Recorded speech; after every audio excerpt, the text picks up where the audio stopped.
Hello, my name is Aidon, and I play Kult, the meta Silverfang Philodox.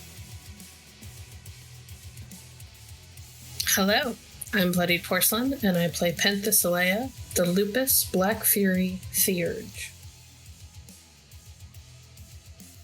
Hello, I'm Grizz. I play Ramsey, the Homid Stargazer Alrune. Hello, I'm Solomon, and I play Thomas, the Homid Glasswalker Ragabash. And I am Legacy, and I am your storyteller for the evening. In all aspects of our lives, there are foundations of buildings, of monuments, of relationships. When those foundations are laid improperly or disturbed too forcefully, cracks form and pressure builds and builds until the moment that comes that the cornerstones of our worlds come apart and leaves the ruins of our lives to fall around us. Left to stand amid the rubble of a ruined home, a decimated family, or companionship only just beginning to form, one is faced with a challenge as complex as it is vital and simple. Can they pick up the rocky pieces and rebuild from the pieces of what was lost? Or will the pressure grind stone into dust? Can strangers facing the trials and tribulations of a home not their own and come together as a pack, even when the limits are tested? Or will the worm grind stone into dust? Tonight, we continue our story with the pack picking up the pieces of shattered stone. We are going to start with Kult. Kult, after a long battle, you managed to convince the others to call it a pack would be maybe a bit too early. You all met today for the first time and were kind of thrown into the harsh reality that whatever it is that's in this world, in this land that some of you are unfamiliar with and a couple of you have a bit familiarity with, but nothing compared to home. That whoever recruited you into coming down here to help threw you into deep, deep water. You're left with one of the black spiral dancers that you had managed to spare. Still having the concrete around his feet, not being able to move. He looks ragged and broken and torn into pieces, yet he remains there, heavy breathing, looking at you like he's waiting a command or at least a directional guide. Something. He looks at you expectantly, but he keeps his head low. His eyes are yellow and growing with slight impatience as the two of you look at each other. And the only other person here is Thomas, right? Thomas actually walked off after he gave you the time. You know that you have 10 minutes to get information out of him before they come back to kill him off. In that case, I'm just going to... Cult's just going to run up to him and very forcefully put his hand on his shoulder, doing his best to kind of hurt him a little bit, as he kind of knows how black spiral dancers are. And he'll just say, "All right, listen, Mutt. I need to keep you alive and keep my cover intact. I'm going to ask you a few questions that it's fine for them to know, and we don't need to worry about things. Do you understand? And don't bother lying, because they're going to know, all right?"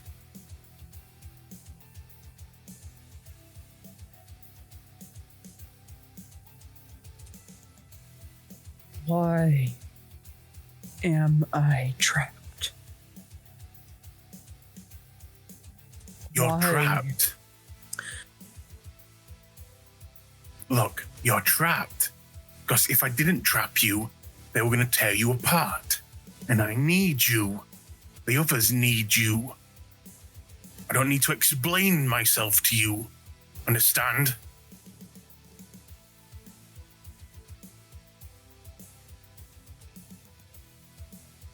He gives a slight pause. And you see his eyes going from that intense yellow back to like a grayish blue, and his form begins to shrink. And as it shrinks, you get a better understanding of what this guy looks like. His hair is like a chestnut brunette. It's very shaggy. It almost looks like that before he turned into his Krynos form. It looked like it had like gel to kind of like slick it back, but the gel kind of like crusted and like fell and was like beginning to like fall into little clumps on the ground. He himself is very slim, but he has definition in his muscle. He looks very toned. He's not wearing any clothes, which is proving to be just a little bit awkward. ST, just a reminder, who is it that is holding the gun is it Thomas or Ramsey who was with me, who was kind of standing off to the side with the gun?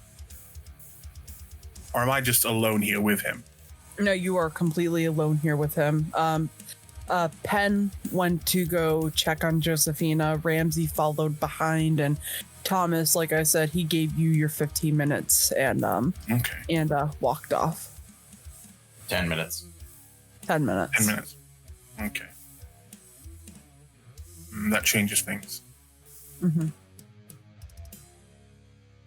Listen, I need to give them something to show that you can be used, to show that you're important, so they don't just tear you apart. They're close by.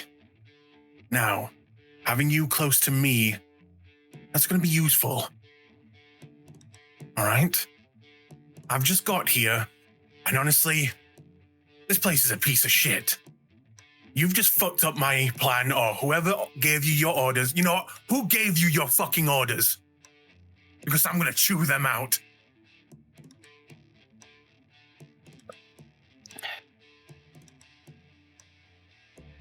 Big boss. Big boss? Is Big Boss got a fucking name? How do you not know their name? Because I don't report to them. I'm from home office. Understand? He's no longer Big Boss. I'm fucking Big Boss. Now, who are they? Kult. Yes. Manipulation and subterfuge. I'm giving you +1 difficulty to this. So difficulty 7? Yes. Okay. I have specialties. 5 successes.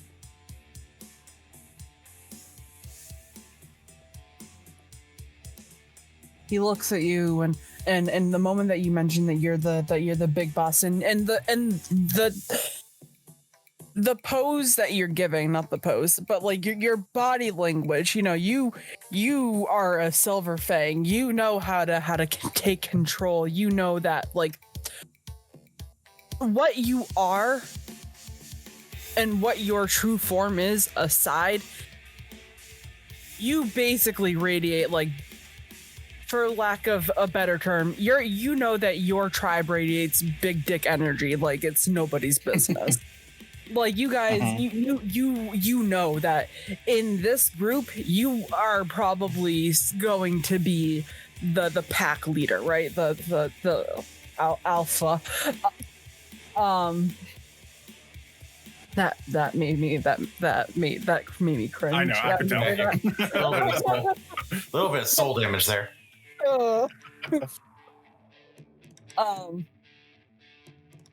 But you know that like whenever Fang comes into play and they come into play hard, you know how to radiate that energy that yours in kind have. So the moment that you step up and you say that you're the boss, and it's weird, this guy was so close to just killing your companions not too long ago, but you step in and you don't know if it's like the energy that you're radiating or maybe it's the horns, but he kind of like steps like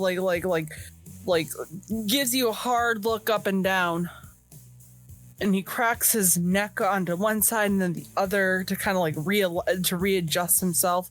You got him in a weird situation and he just goes,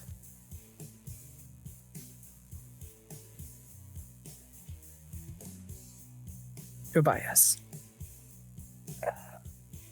I don't know what his last name is. Guy doesn't really give out his full name, but I know that his name is Tobias, and I know he's not like us. Tobias. And where can I find Tobias? At the construction site. At least that's where I saw him last. I can't fucking find the way there. Which way is it? This fucking place is a giant maze. He kind of like looks around and scratches his head just a little bit. Listen, I don't do nature, okay? I'm from the city. You know what the city is? You know the big thing? Lots of big towers? Yeah, I'm from there. Yeah, I can tell you wearing a fucking suit in the middle of the Amazon rain. Okay, all this green shit, it disgusts me. So you're gonna help me. Understand? Then let me go and I can help you. Kult cracks one across his jaw. And immediately kind of, after punching him, just kind of makes sure that he's bigger than him and kind of looks down at him as soon as he says that. You do as I say. If I tell you to stay, you fucking stay. Now, you and your friends have really fucked things up for me and the guys at the office. But I'm here to fix things now. Do not question me again.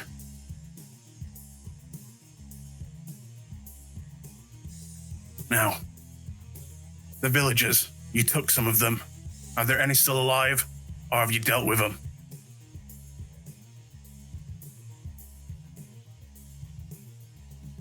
I don't know if there are any still alive. We were just told to deal with that one, and you let her get away. I let her get away because I'm undercover. My mission is far more important than what you think it is. I shouldn't have to explain that to you. You know how hard it is to infiltrate these idiots? And you almost fucking ruined it. Now, how many more of your boys are there?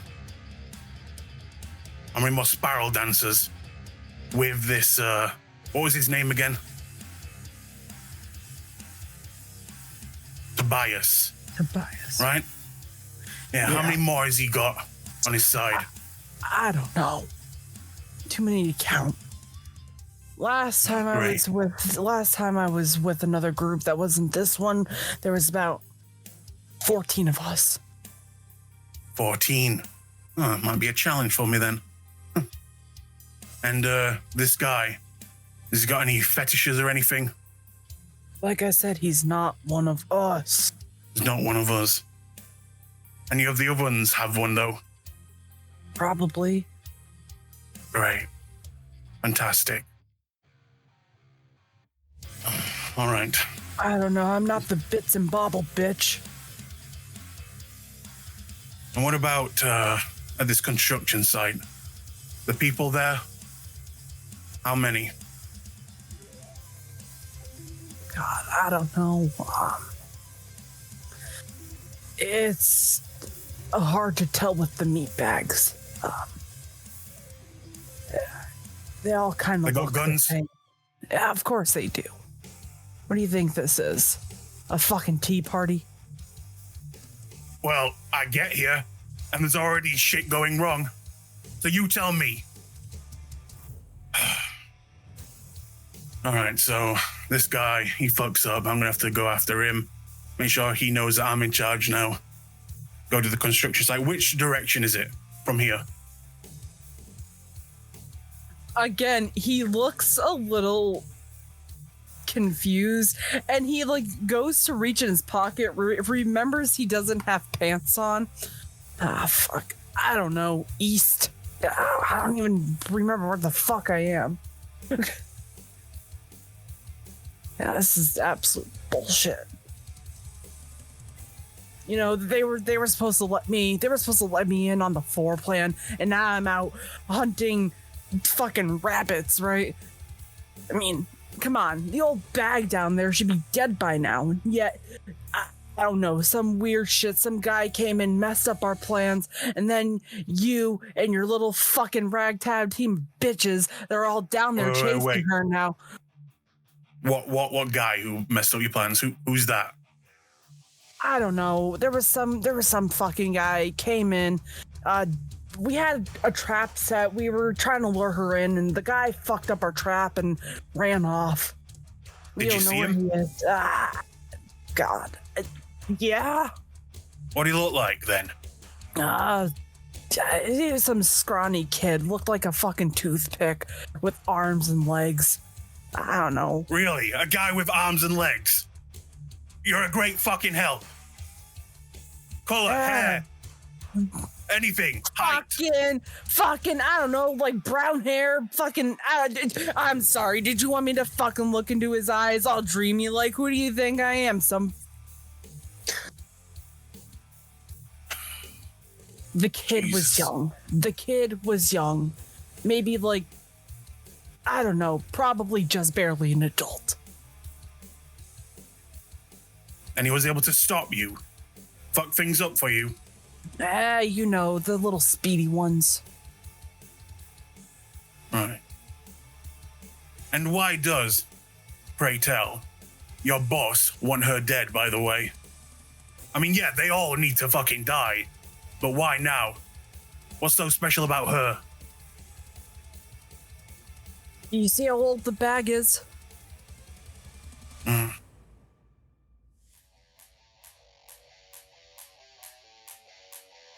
There's Come on. A leader thing.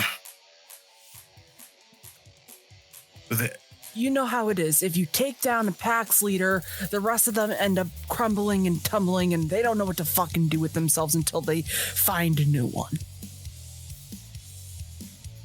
It's easier to hit when your leader is gone. And what about the other one? That's always with her.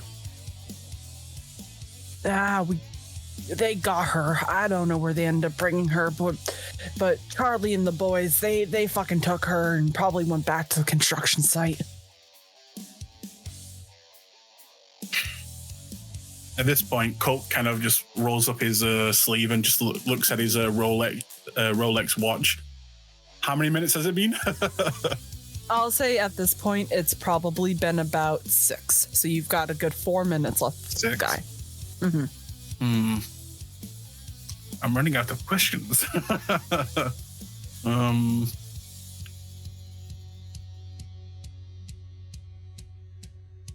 Okay. Is he still sealed in the concrete, or is he free now because his size went smaller? His legs, like his feet, are still within the concrete, but you can tell that because of like the downsize from Krynos to Hamid, a lot of like his features kind of shrunk with it. You could tell that you've got him a little bit distracted because he could easily like pop his foot out.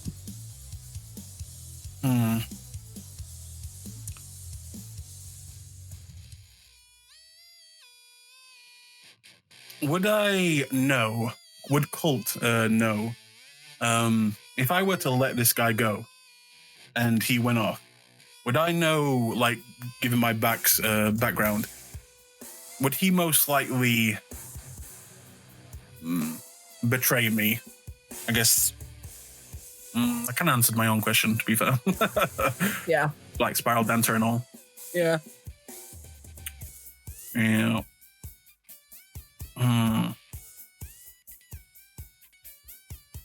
Okay.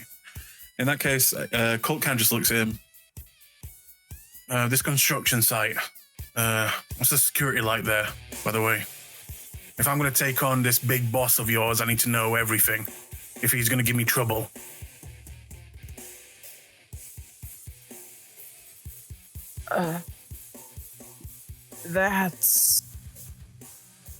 That's one I don't actually know the answer to.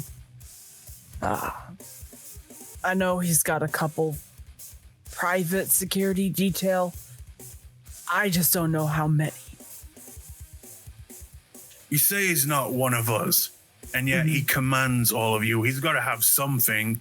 I mean, you don't just bend the knee to someone who doesn't have strength, right? So what's his? Where does he get his strength from?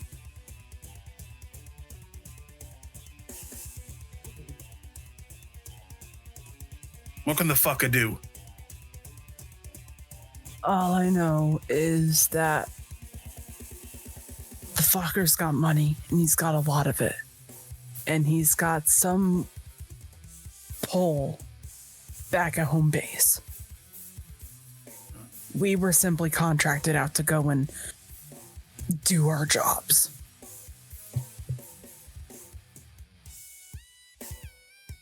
All right. I should do for now, right? Here's what's going to happen next. I'm going to beat the shit out of you for a bit. I'm going to put a bag over your head, and then I'm going to bring the others back. And I'm going to tell them that you've helped a lot. And you've got more inside. You've still got information I need. And I'm going to keep you tucked away safely until I can get you out. Understand? Yeah? Right. No trying to escape. No trying to fight. You act the injured pup. Yeah?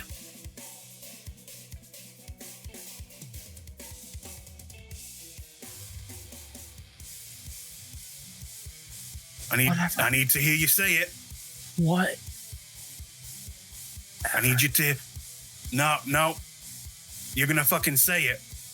You're gonna not try to escape, and you're not gonna fight back. Because if you fuck things up for me, you're gonna die first. Now say it.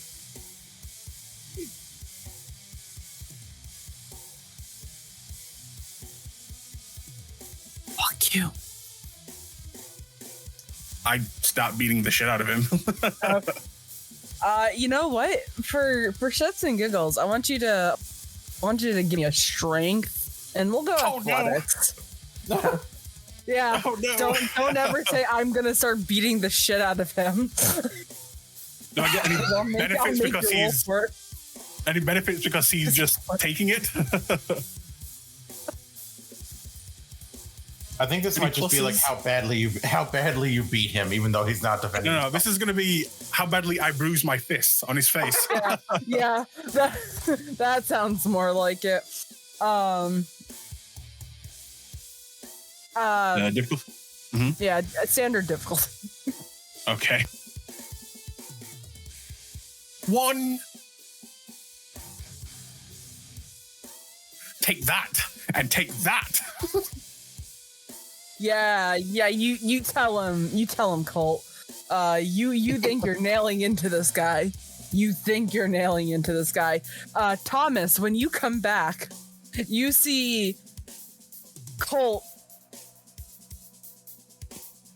trying to beat this guy up.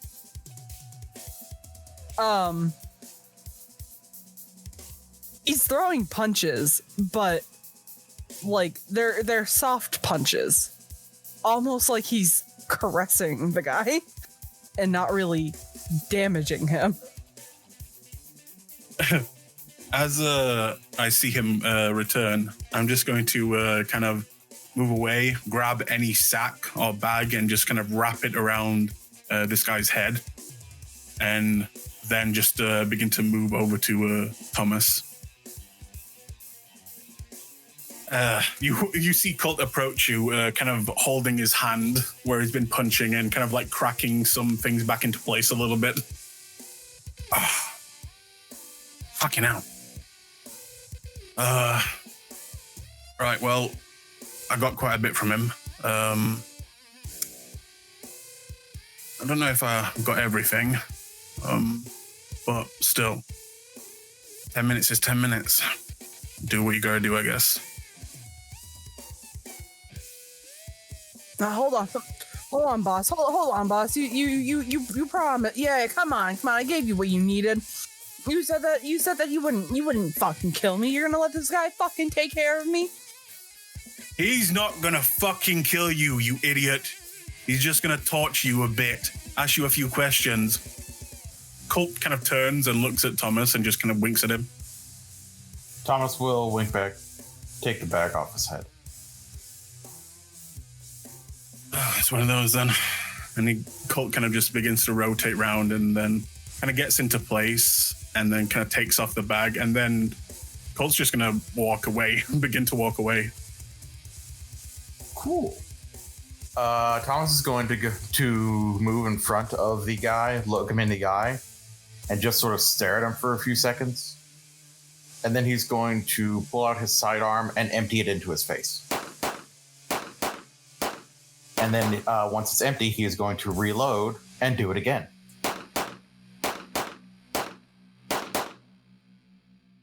Phenomenal. Thomas may want to kill black spiral dancers, but not without looking them in the eye. Romantic. So yeah, we're gonna transfer over to Penn and Ramsey. You two are chasing after Josephine. You didn't realize how fast she was, but she is sprinting. And you see that it's fast, right? But as she gets a little bit further down and further down, it begins to slow, and she begins to show signs of her age. And she herself begins to shrink in size, and the braids in her fur begin to unfurl, and she kind of steps behind a small bushel of plant. And after a moment, you see her stepping out, and she's wearing this long off-white dress, and it's stained with dirt and just wear and tear. There's a couple of holes in it, and it's plain, but just enough to cover her up. And she looks exhausted.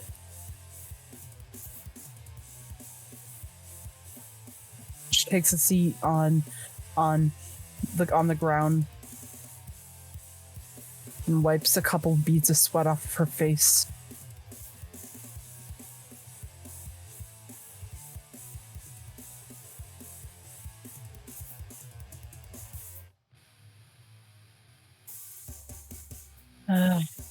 How are you feeling?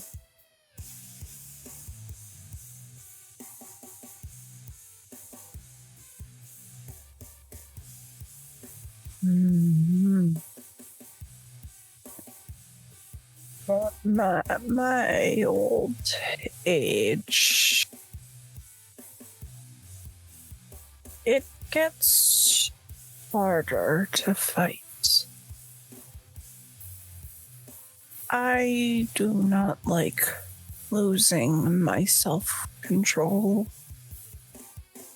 It is not fitting. But I am thankful to live another day. You and your friends are.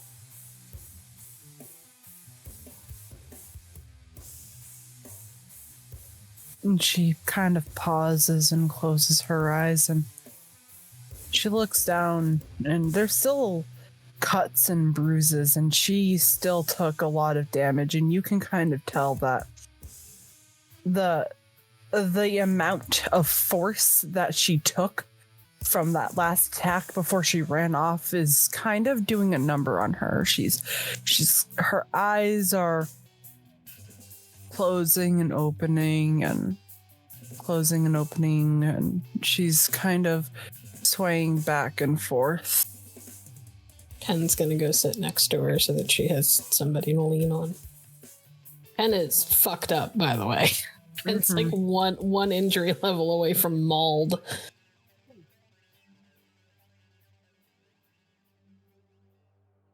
But she weirdly doesn't look as bothered by it as she probably should be.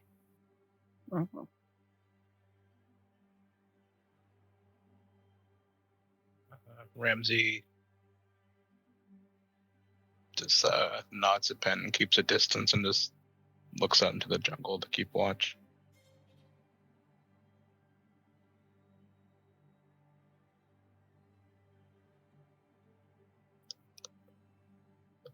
Are you safe, child? All I got out of that was safe, child. What?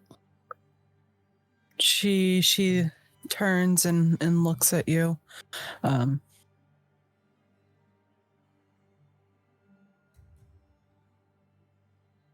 she takes her hand and she just rests them to her forehead.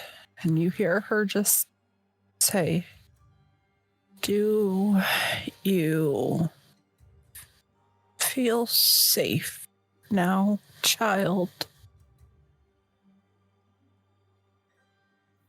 Pen gives a little, half smile. Not sure that I know what safe is.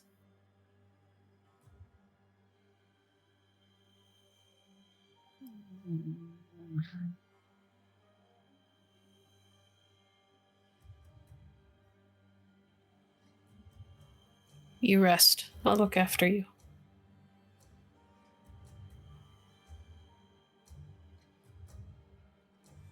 She takes your hand in hers and holds it tight.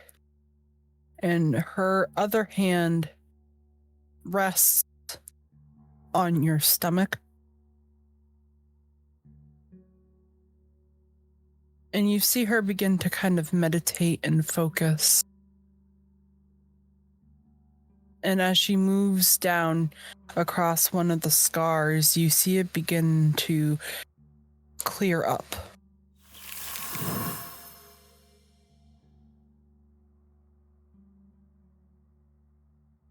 Very nice.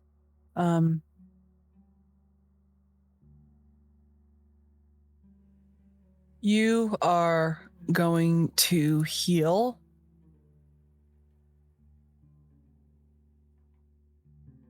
Does she also have Mother's Touch?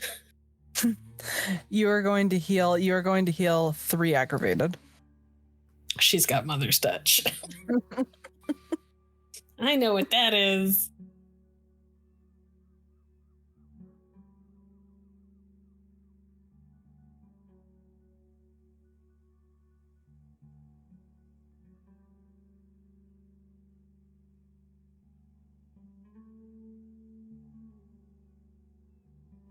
If you have any battle scars?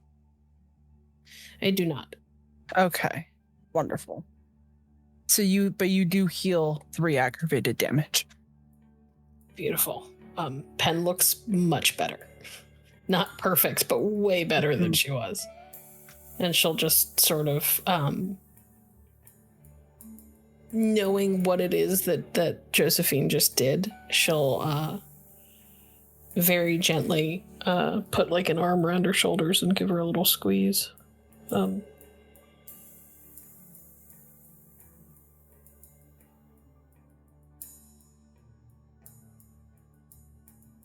There is beauty in death. Yes.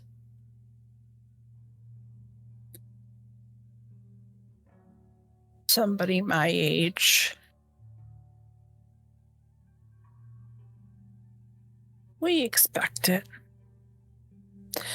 Nobody lives forever, even if they like to think that they do.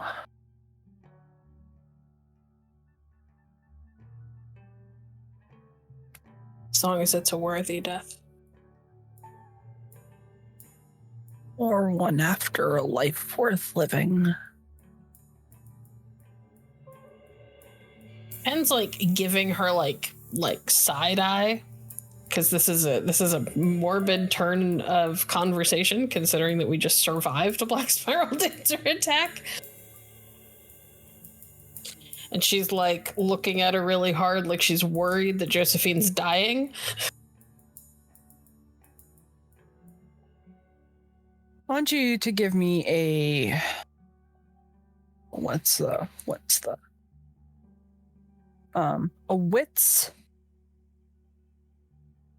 and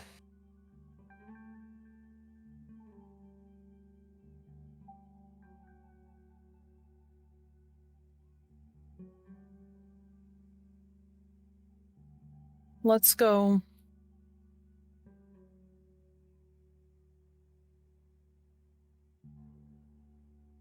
wits and empathy. Okay. Standard difficulty.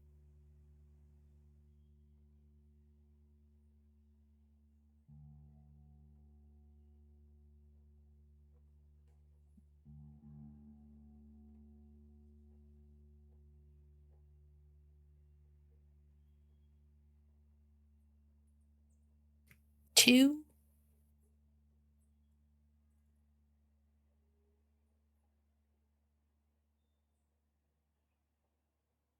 As you two are sitting with one another, you can see that the swaying has stopped. In the moment that she brings up death, there's a glimmer in her eye.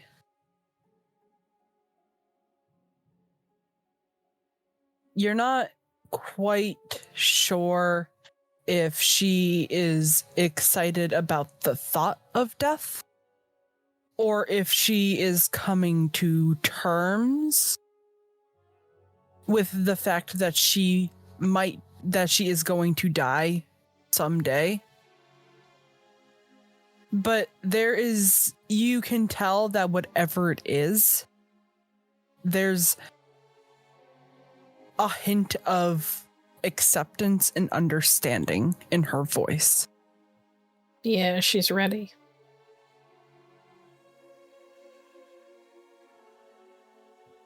I will kind of instinctively kind of like rest my chin on her shoulder for just a moment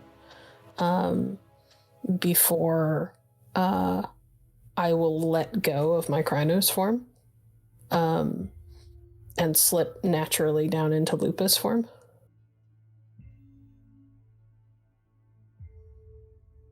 And just tuck my head into her lap.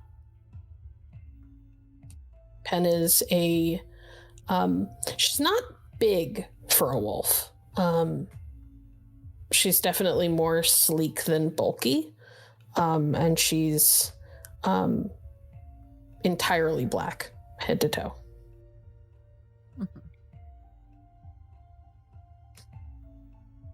Oh wait, you know what? I have rage. I'm gonna spend a point of rage and slip down into Hamid form. My bad. I thought it was Gnosis for whatever reason. I was just like, no wait, that's wrong. Wait, are you slipping down to Hamid or Lupus? Hamid. Lupus I could do for free. Okay. But I can't talk in Lupus, so It's fair. I'll slip down to Hamid. Are you okay to walk? Well, about as okay as somebody my age is. God dang. Black Spiral stole my stick. I will stand up and offer her an arm to lean on. And she'll take it. And she'll slowly get up, and you can hear the sounds of age in her kneecaps. They pop and they crunch, and you hear her give a little as she begins to kind of straighten her back out, and then there's a moment when she looks at you, and for a moment you're able to forget what you are and what she is. And you feel a sense of inner peace.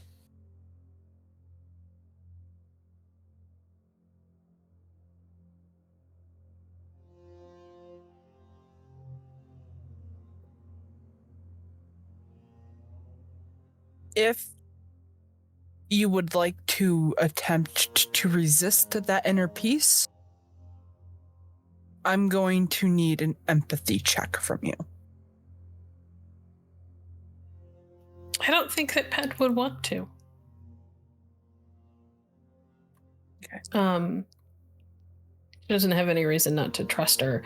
I think it would be obvious to Josephine that that's a very unusual state of being for her. Mm-hmm. And there is a small part of Pen that kind of naturally sort of rebels and pulls back. But she will kind of muscle her inner wolf down. I'm just like, no. We're gonna try this. We're gonna see what that's like. Okay. Your for all intents and purposes, for the next about minute, you're unable to spend rage and you're unable to fall into frenzy.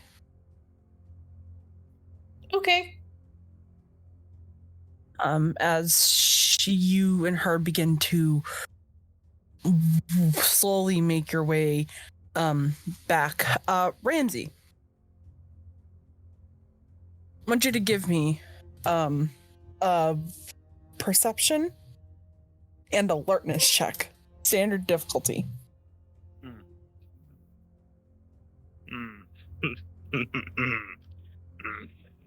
I'm sure this is good news. That's great. I can already feel it. How dare you make me? That is just a troll, correct? That's not a troll. That's just it's Slash dice space roll. A troll's the hunter dice. Okay, thank you.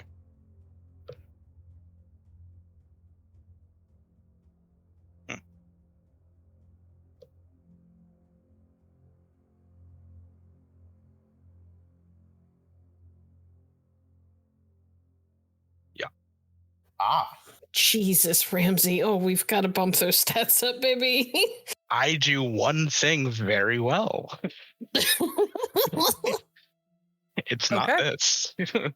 All right. I'm gonna make a couple of notes. Oh no.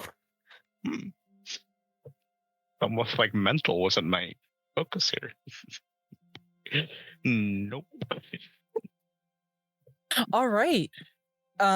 So yeah, I mean, you watch them get up and begin to move, and you even yourself, not to the extreme, not to the extreme that Penn is feeling it, but Ramsey, you also kind of feel that little inner peace, which is wild considering what you guys just went through. It's calm, but it's calm, it's warm, and it's a little unsettling, but like in a good way. Like you feel that sense of like that calm after a storm. Like you can finally breathe. Yeah, like in his head, it's like inner peace. I hate it. Feels wrong. But yeah, he's not the most perceptive fellow, but he is just keeping an eye on everything. And if she's struggling, he will offer an arm, but he's gonna keep back and just let the two of them continue on their way. Honestly, it's like he doesn't want to ruin the moment. Yeah. Yeah. The four of you with Josephina eventually kind of meet back up in the middle. Kult and Thomas, you guys see that Penn is looking a lot better. She's not nearly in the shape that she was when you first saw her, but she looks healed. And Joanna looks old. She looks tired. Which is you're able to gather that even like the strongest of werewolves, once they hit a certain age, like things just wear them out. Especially like the shifting back and forth between the two forms. Yeah. In that case, Kult kind of just walks over to them as they begin to approach and sees all of this, looks at Penn and just says, you have a nap? You're looking a lot better, kid. Don't call me kid. Got it. And kind of looks over at Josephine, and you look like you need a nap. You all right? And then he kind of realizes that she doesn't speak the language, and I will just translate. I'll probably polish it to be slightly more respectful. Yeah, instead of you look tired. Your friend is interesting. I am fine. I've still got it kicking. I'm only 84 years old. When she said your friend is interesting, was she talking about Kult or was she talking about me? No, she was very obviously talking about Kult because I kind of thought so, but I just wanted to make sure. Kult kind of looks at Penn again and just says, hey, she doesn't really, kind of knowing that she doesn't speak the language, she doesn't look like she's doing that well. I've got some bad news, but maybe we don't tell her right now. What do you think? I think not telling her news about her home and her people is disrespectful, and assuming that she is not capable of handling it. She survived that attack without us here for quite a while. I think she can handle some bad news. I agree. Thomas is getting a little bit closer while he is also reloading again. Fair enough. Well, you can feel free to tell her that she's number one on their shit list right now, and they want her dead. Also, her friend, the one, that looked down on me, yeah, that nice lady, they took her, so she's not around anymore. Translate that. Hen will kind of blink a little bit because this is the first time she's really noticed that Amelia's gone.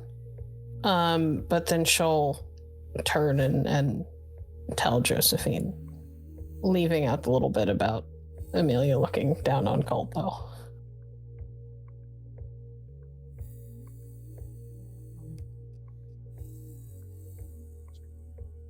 I am aware that they took her. I tried to fight them off, but unfortunately, it was 8 against 2, and Amelia is young.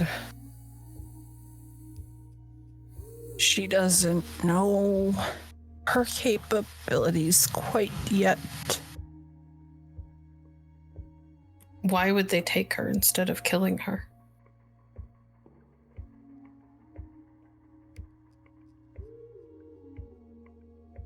I do not know. I will turn and look at Kult and ask the same question. Did he tell you why they took her and didn't just kill her? Normally they just kill them. Probably to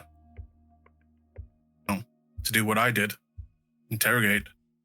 She was close to her ladyship here, so maybe she knew some things. I mean, that's been my bet anyway. Going after the right hand, Could also just be assholes and trying to taint her with Banes. Do some similar shit to what they did to the poor sap we saw on the morgue table. Listen, can you just ask one more thing? Does the name Tobias ring any bells for her?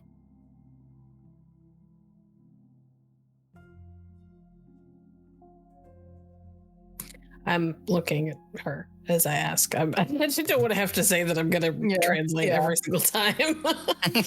Yeah. Anyway, translate this.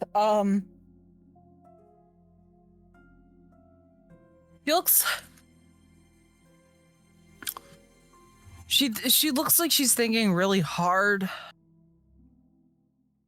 I'd probably take the time to give similar / translations of similar names, because she might not necessarily know the name Tobias, but she might know something close to it because of the language gap. So yeah. Yeah, she thinks long and hard about that. She concentrates kind of on the name. And then you can kind of tell that it dawns on her. And she looks towards you, Pen. Who is he?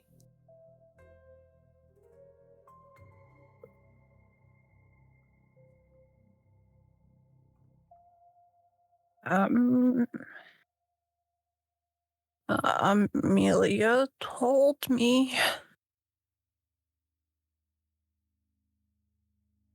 he is the one responsible for my grandson dying. One of many.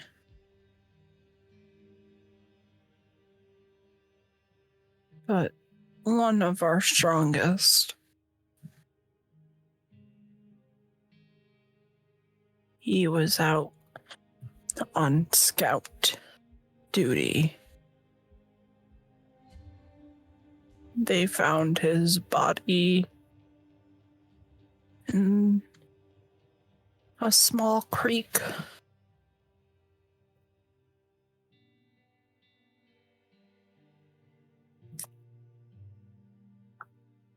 Does she know anything about this Tobias other than him being responsible?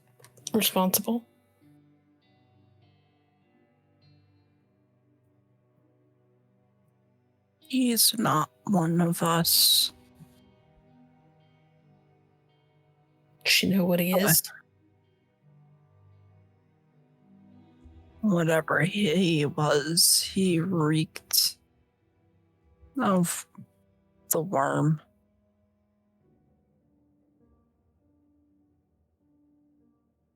But wasn't one of us.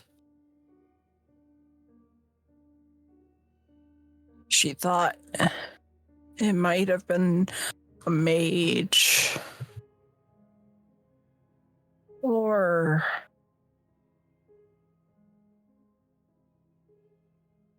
one of those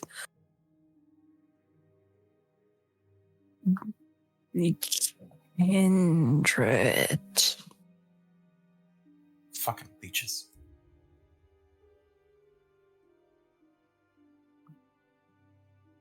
Whatever he is,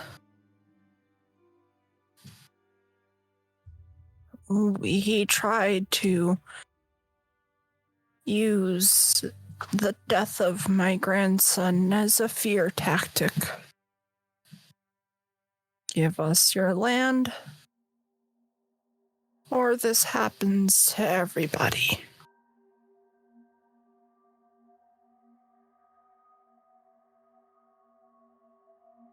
Humans included.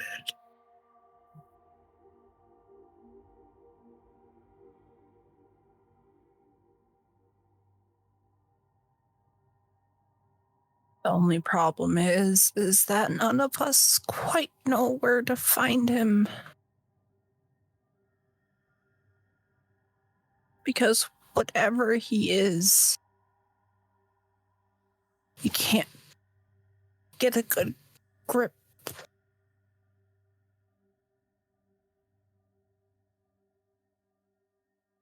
on his scent.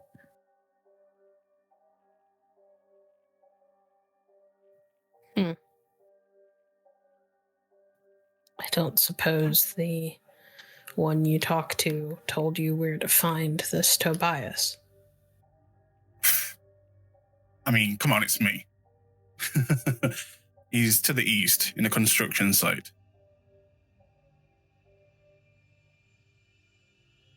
But might need to be a bit careful going there.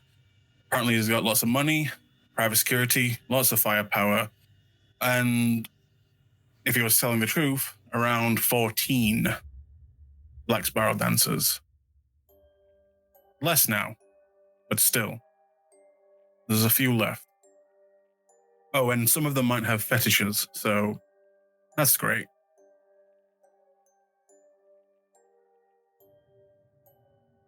Doesn't matter. They're all dead. Yep, I just don't know it yet. Pen will take a deep breath and kind of cast her eyes around for a long moment. We're gonna need a cairn.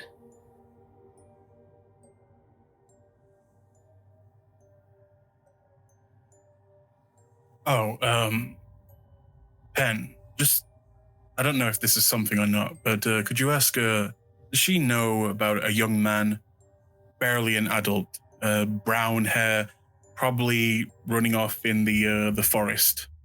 Does that ring any bells to her? Pen will describe the boy as he was described to her. And with that, With that, she smiles and raises her head.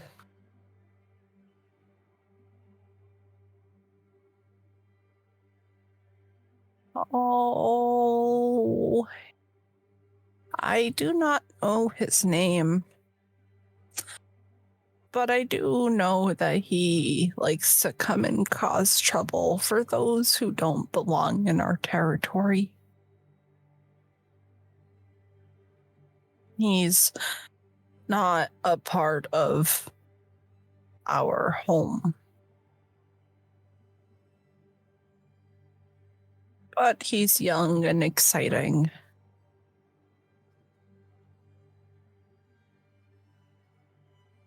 Good boy. Do you have somewhere safe to go until we deal with this?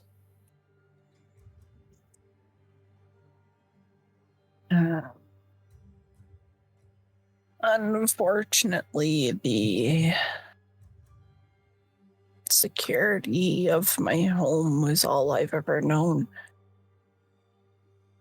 And that seems to have crumbled into dust, despite still standing tall.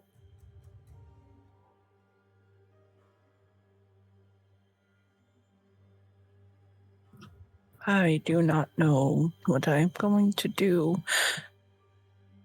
but I do know that I need young minds who are able to think differently than my own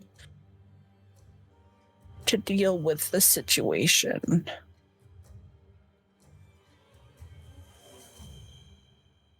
Pen will kind of scratch at the back of her head. I can probably find the boy. He might have more information. But we can't leave her here. Agreed. I might know some people who would be willing to give her a safe place for a while. She's not going to be comfortable, though. They don't live out in the wild like this. I think safe trumps comfortable at the moment.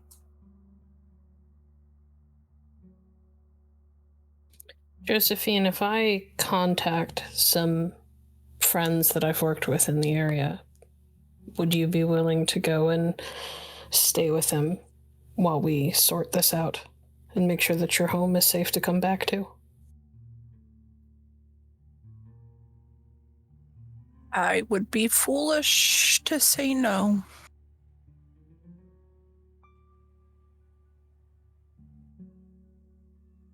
Thank you. Anything.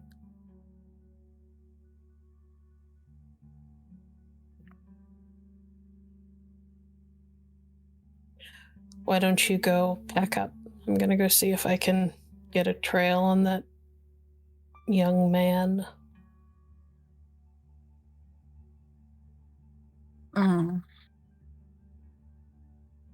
Very well.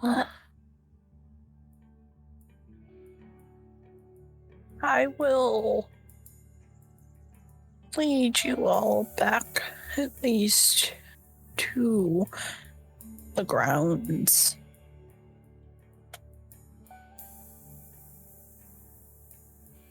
And she begins to slowly walk. Her feet are kind of dragging. And every time she takes a step, she takes a deep breath to kind of match it. She looks like she's in pain, as at least two of you are very aware of. Ramsey is just going to go over and bow very respectfully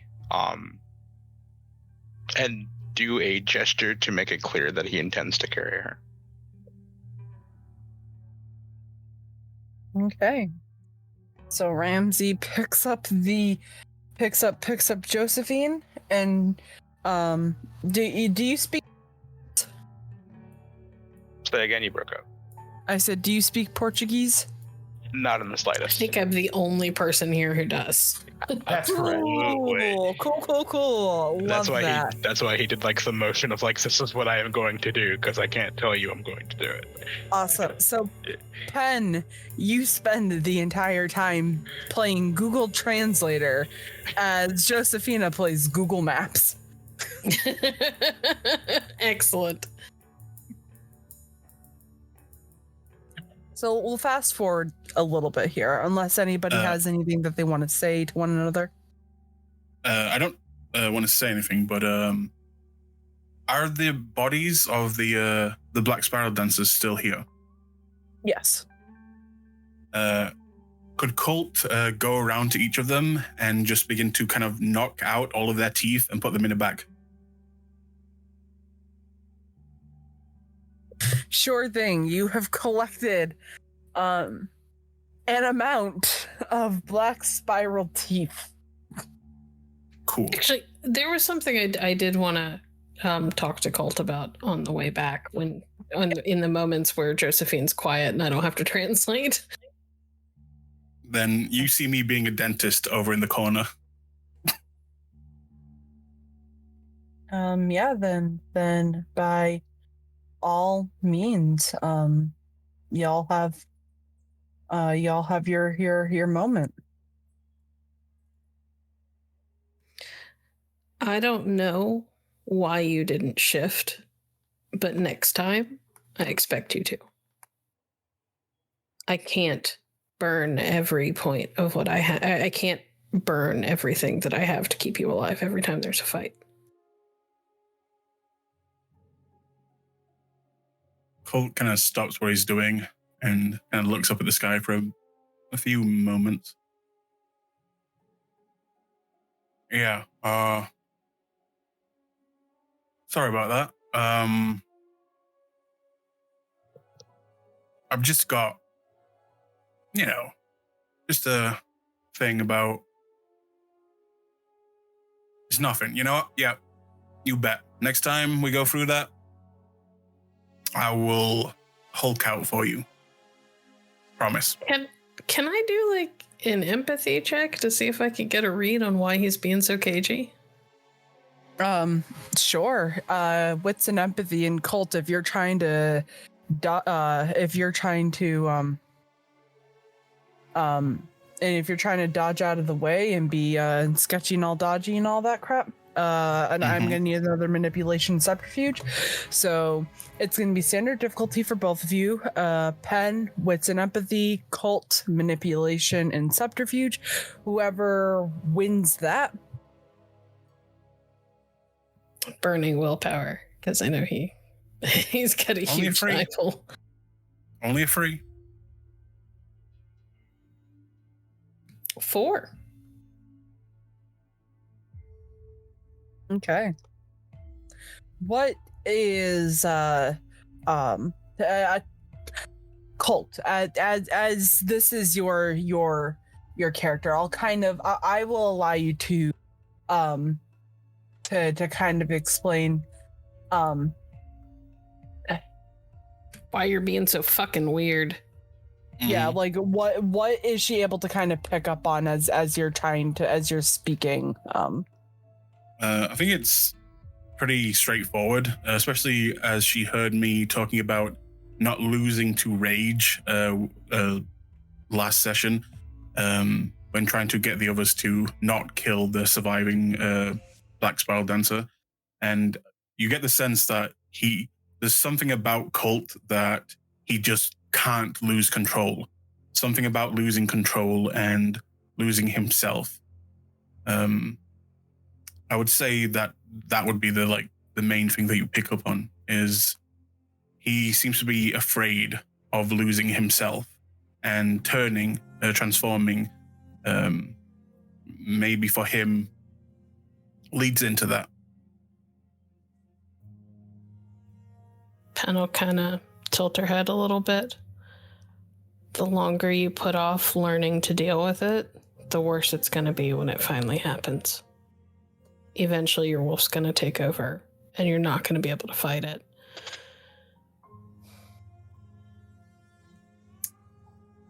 You can embrace it and learn to be what you are, or you can let it destroy you from the inside out.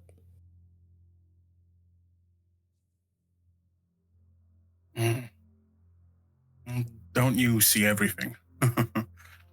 I know something about being uncomfortable in my own skin. She'll kind of look down at herself, and she's not even trying to hide it. She looks distinctly uncomfortable looking down at her Hamid form. Well, there's a bit of a difference between me and you. When people meet you, they're fine with you. But do you remember when we first got here? And you remember the face Amelia made when she saw me?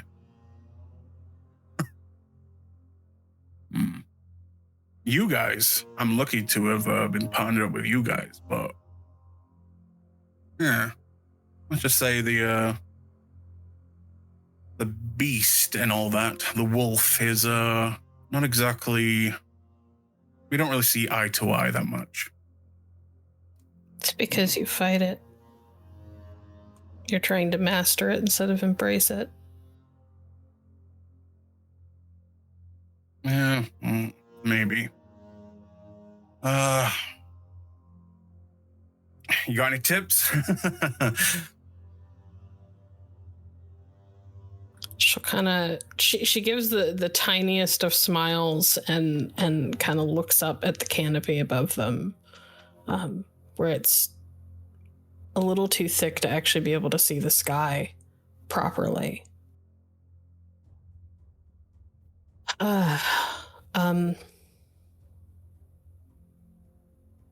You can start by taking the chip off your shoulder about what you are. You can't change it. Nobody can. Whoa. It's not me. I'm fucking fantastic. You're incredibly defensive for somebody who's fucking fantastic. I am fantastic. The wolf, that's a different story. But the people...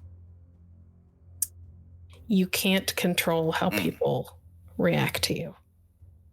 But if you continue to let the way that they react to you dictate how you feel about yourself, and you can't tell me that it doesn't have an impact on you, you can't even let yourself embrace half of what you are. Until you learn to recognize that their problems aren't your fault and aren't your problem to deal with.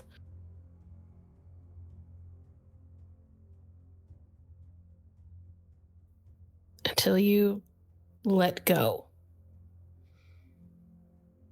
and move on past their shit and just deal with your own, you're not going to be able to embrace that part of yourself. And from probably the most in touch person with that half here in our little group, you're missing out.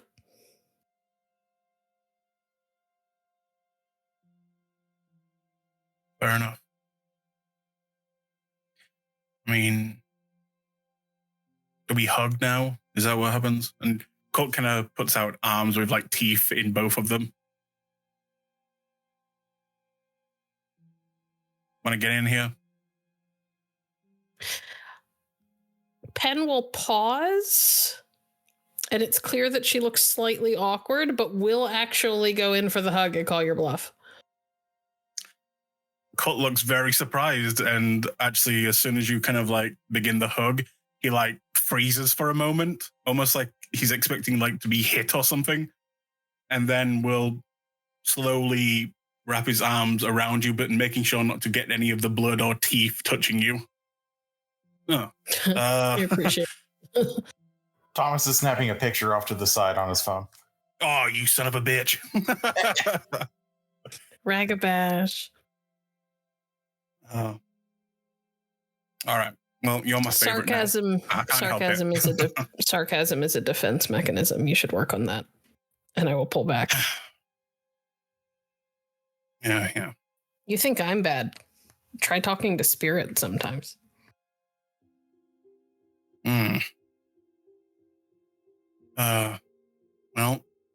Well, I will do my best to try and work on what you talked about. And I don't know what to say here. Thanks. I'll try. You're trying with me, so I guess I'll try with you. Is that okay? Yeah. Whatever works. Yeah, you're very wise for... How old are you again? Pen will kind of blink a little bit. In human years or in wolf years? The one you're most comfortable with, I guess.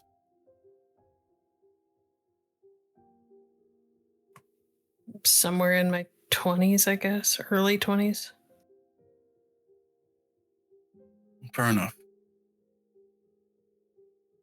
I'm glad I've met you, Pen. You're a good person. I would go that far. She'll kind of turn and walk away. Oh, but we are having a moment. Sarcasm is a defense mechanism. Yeah, I know. And I go back to smashing teeth. So when's the wedding, you two? I'll murder you in your sleep. Yeah, it sounds about right. Storyteller. Yes. Well, all of that has been going on. Can I roll medicine to patch up Ramsey's injuries? Yes. Thank you. Do you have a first aid kit? I'm going to assume I do in the flak vest thing I'm wearing, which just doesn't have any ammunition. So It's just like the basics of like a med kit, not like anything big, but enough to take care of basic shit. Survival, a couple of things of water, like. Yeah. I'll say roll me the wits and medicine to kind of do like basic first aid. Cool. Awesome. He may not be the smartest, but he witty.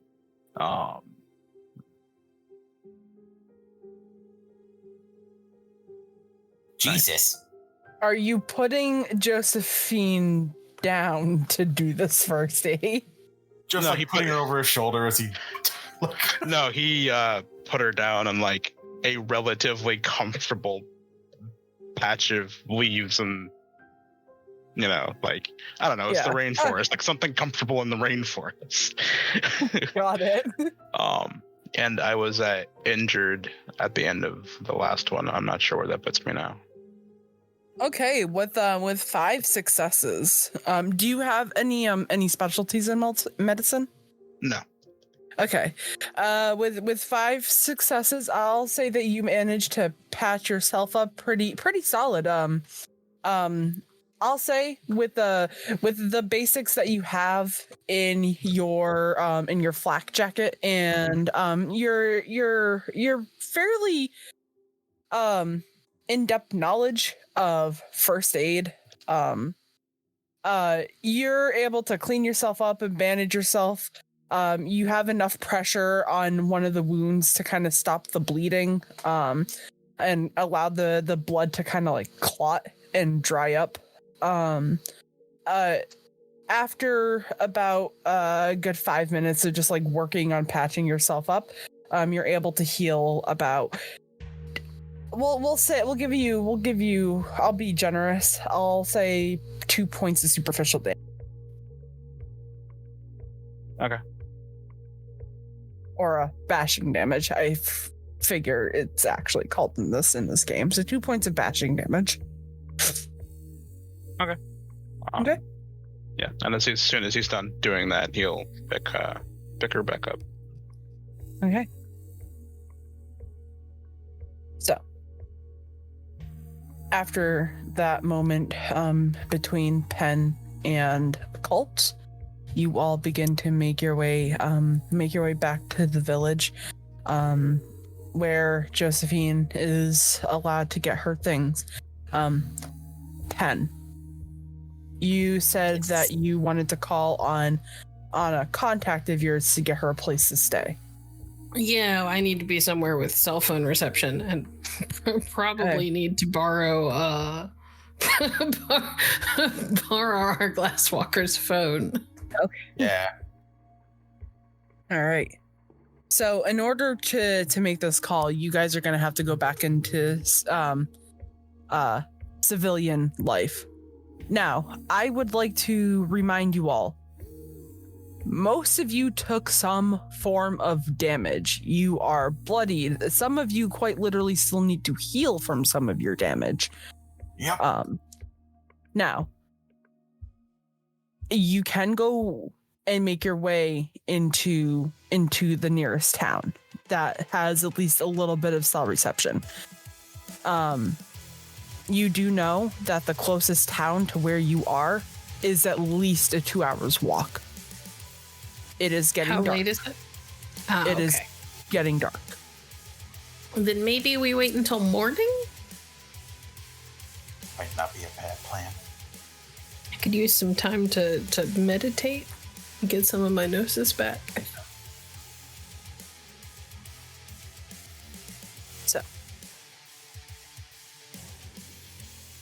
Josephine uses the time to make her way out of the house and into a tinier, like it's almost like a resource storage shed. Shed is a loose term that I'm using for this thing. It's tinier than the home that she lives in, for sure.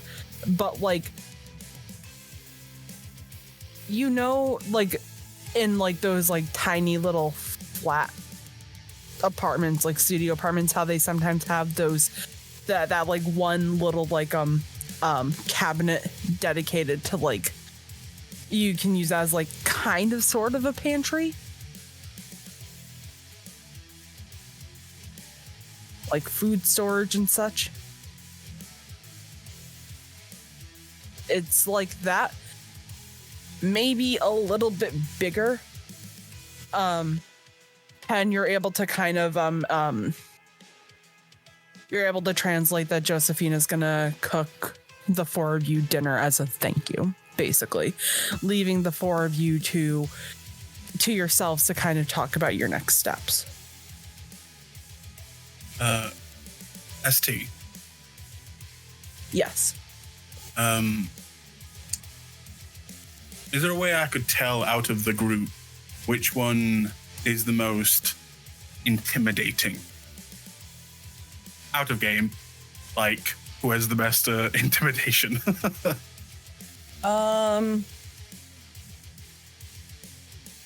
That is a very good question. Let me look at some sheets really fast. I'll just volunteer right now that nothing about Pen is intimidating. Except maybe the fact that she's obviously good at calling you on your bullshit. And same for Thomas, except for the fact that he readily and happily carries silver ammo to blast people apart with. I would probably say the most intimidating looking is probably Ramsey. Aside from you, but you're intimidating looking for another. In that case, when we're kind of like winding down, Kult's gonna walk over to him and just kind of say, "Hey, Cannon, I got you a little gift." And he pulls out a kind of semi-big bag of what sounds like just rattling noises coming from within. I figure if we get into, a bit of trouble later on, there's nothing more intimidating than literally throwing a bag filled with your friend's teeth. So I thought, I don't know, maybe you'd be able to unnerve them. Apparently there's a lot more spiral dancers out there, so I call it the intimidation bomb. You want it? If you're looking for ways to intimidate someone, a little easier, rather, then you should probably keep it. I have my own ways of intimidating people. All right, fair enough. After all, there's nothing more intimidating than watching one of their friends being disemboweled in front of them. I don't need tricks. You know, you go to a dark place a lot of the times. But I like it. You are the canon. And he kind of gives you a smile. All right, well, nice talking to you. Sorry, he's had the same very neutral expression pretty much the entire day. Sick. All right, I'm gonna go meditate, have a drink, have something to eat. You want to come join us? Yeah? No, I'm set. Cool. And you watch as Kult kind of awkwardly turns on his heels and just walks away. ST. Mm-hmm. Am I good to go ahead and make my meditation roll to see if I can get some gnosis back? Yes. Can I also roll one of those? Yeah, anybody who wants to kind of take this moment while a dinner's being made to relax and meditate, go ahead and give me that roll. Great. I get 1 point. Meditation. I'm 1 point down, but I don't believe I can actually get it back since I'm currently carrying silver. Yeah, for every piece of silver you're down, so. Meditation. What's that? You also get 1 point. Okay. All right. You guys. If only I could talk to spirits without going to the Umbra. All right. You all begin to settle down and meditate and kind of relax and kick off your shoes and or, stand in a corner staring, I guess, in Ramsey's case, which is what I naturally assume.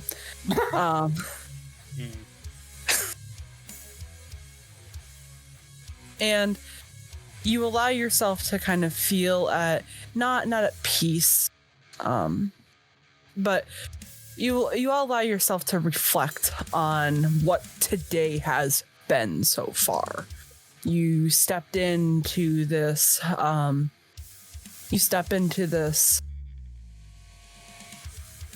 unfamiliar territory, not knowing who you're going to be working with, what it's going to consist of.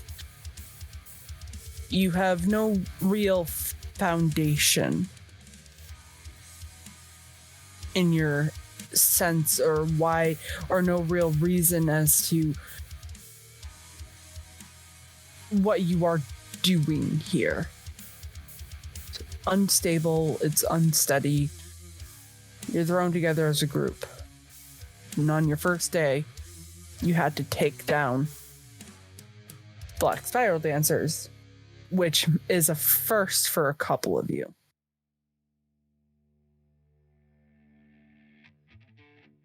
As you're allowing yourself that little bit of time to just settle in and relax, Holt, Ramsey, and Thomas, you guys are just kind of looking around the room, and at some point or another, your eyes fall onto Pen. And you see something very strange. Her eyes are glazed over, pure white, and she is frozen in place. She looks unconscious, as if there is something going down deep within her, almost like possession.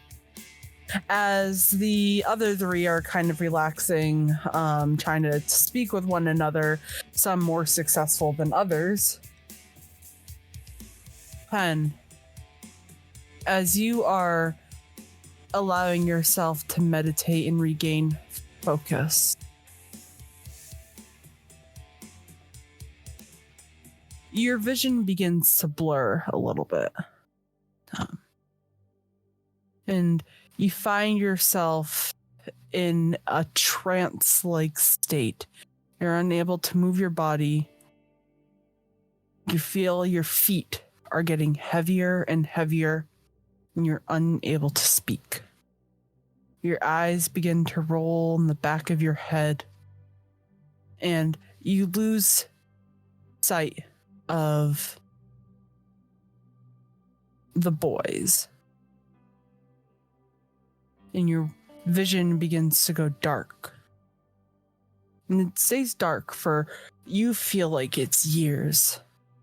It's long and painful. But then you find yourself awoken in a white, almost snow-covered hill. You can feel the air sharp, freezing, bitter on your skin. And then moments after it hits your skin, it begins to radiate a sense of warmth.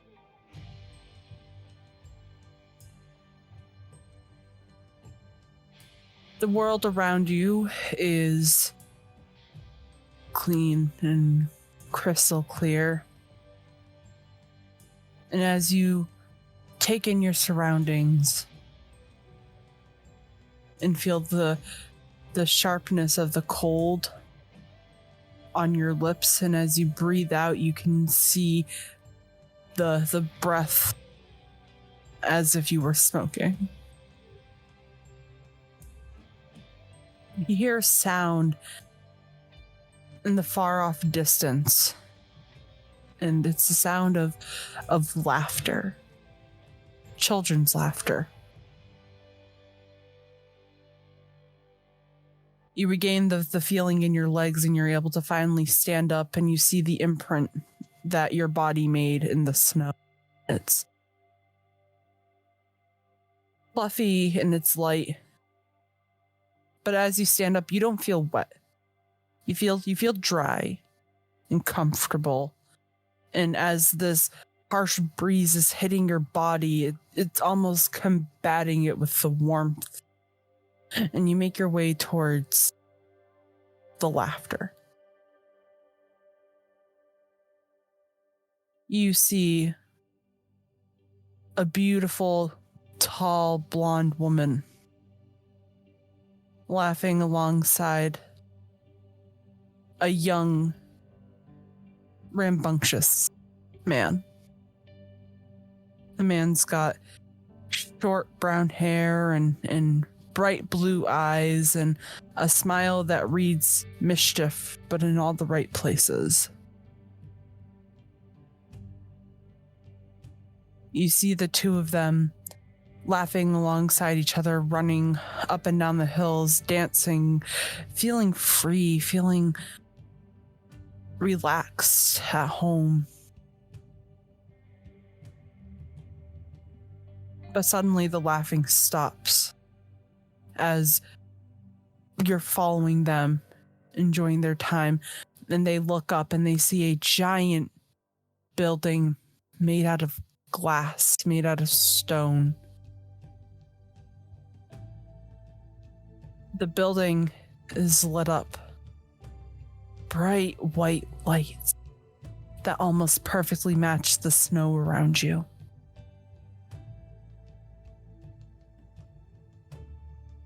They go to rest their hand on the building, and once they touch it, it begins to crack and shatter and fall apart at the seams. In the moment that it falls apart and shatters and it hits the snow begins to melt below your feet, and it goes from that bitter cold that you are expecting to feel to heat, and that heat begins to radiate and burn the soles of your shoes. It almost melts them off, and you can feel it. It's that same sticking your hair to the back of your neck heat that you felt when you first arrived into the rainforest, but more intense, and you can feel the anger within the heat. The world around you begins to melt, and the two young adults that are laughing and showing absolute joy begin to melt with the building. And it goes from absolute joy to pain and misery. The world around you gets hotter and hotter. And just as you think that you're going to melt with it, with the world, with the people, feel something grab at your shoulder. And you turn back, and it's that same beautiful blonde woman, but this time she's blistered and bruised. And she looks you in the eye.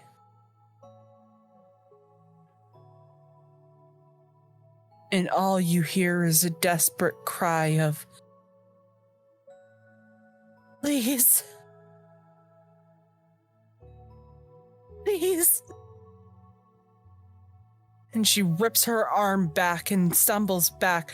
And then you snap back in, and you see that the three guys are staring at you.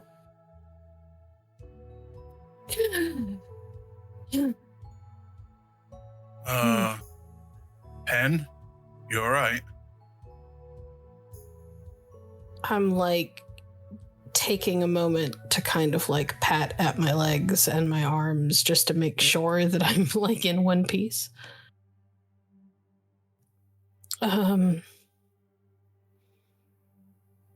Yeah. I'm okay. I'm okay. I'm okay. Does that happen a lot with you? Esty, has this ever happened to me before?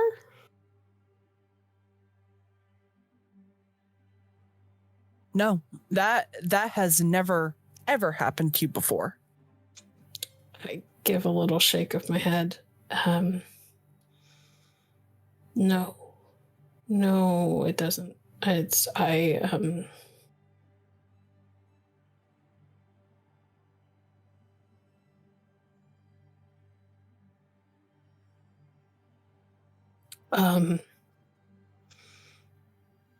I'll be right back.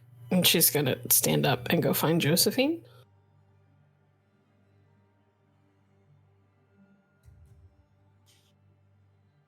Okay. That's worrying. We will get to Pen in just a moment.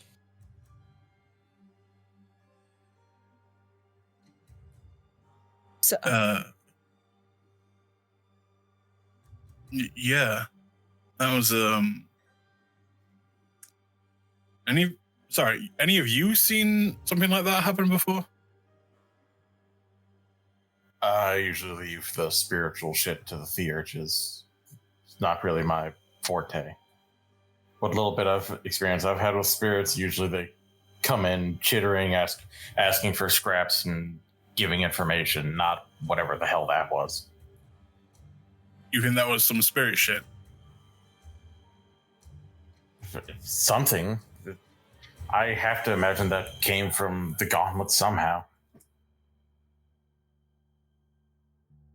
What about you? Is Ramsey in the room with us, or is he like in another room in a corner? No, he's in the room. Okay. In that case, he kind of looks over at you. What about you, Cannon? You seen anything like that before? Kult, I'm gonna ask you politely once. Stop fucking calling me that. And no, I haven't. Right. I mean, should we be worried? Well, Concerned, yes. But Yeah. We're in a forest full of black spiral dancers and possibly leeches or mages or whatever the shit. We have plenty of other things to worry about. Her, we can just be concerned and keep an eye on. Right. Keep an eye on. Lovely. feel free to And go Kult check is- in on them if you want. Colt actually kind of cocks his head to the side with that. Yeah, I think I might do that. Enjoy your meal, guys. And Colt kind of just gets up and we'll just slowly walk, trying to track her down and see where she went. Just keeping his distance, though.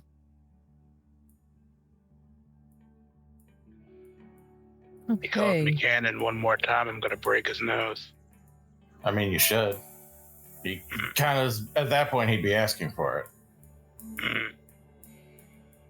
Of course, I also don't think that he really gets to interact favorably with people, so maybe give him a little leeway. Ben. It's fair enough. There's a limit to everything.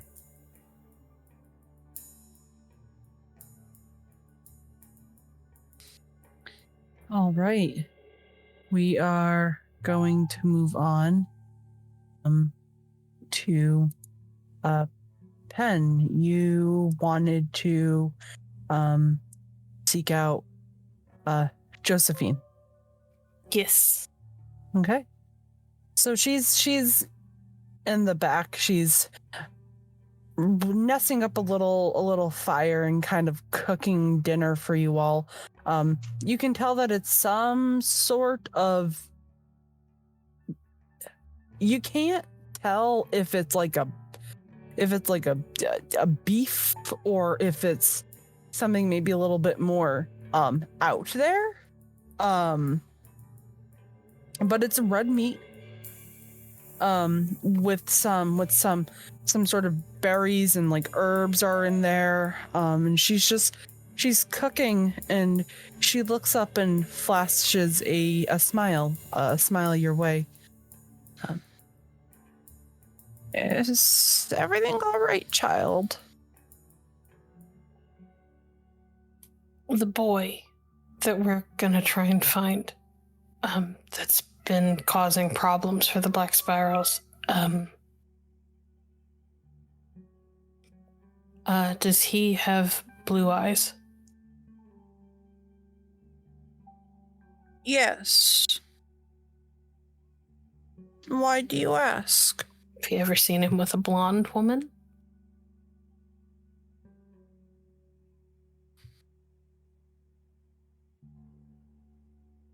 Yes.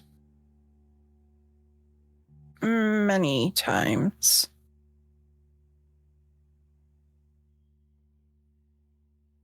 And sort of pushes her fingers through her hair, and kind of paces. She's got that like caged animal kind of walk. Are you all right, child? I saw something. Thought maybe it was just a nightmare, but I don't know.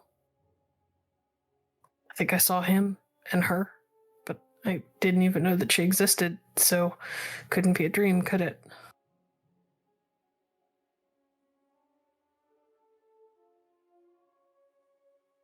The world has ways of sending you messages that are confusing.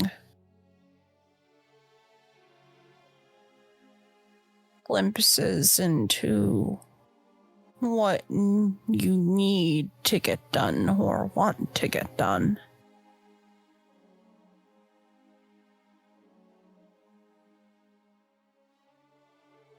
I saw them burning.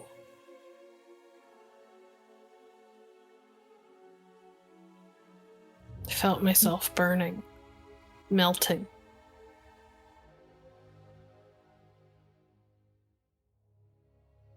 I,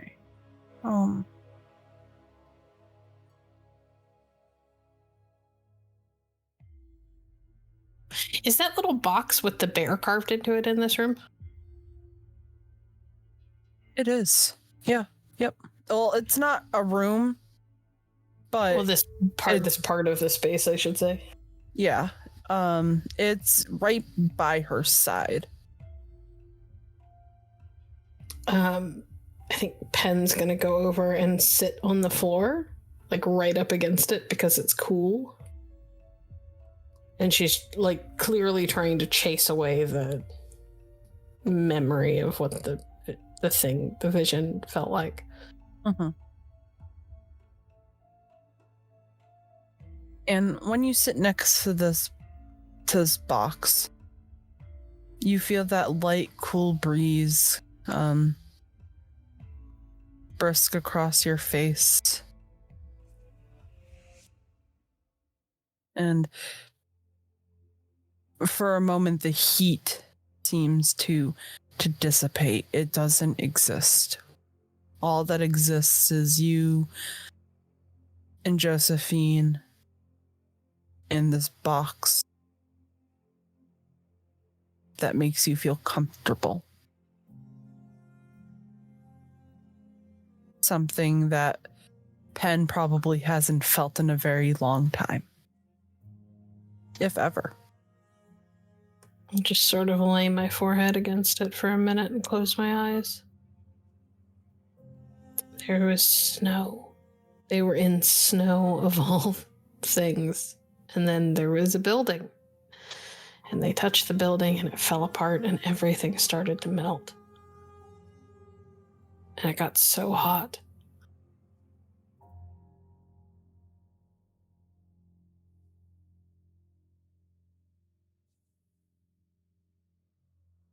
I don't understand.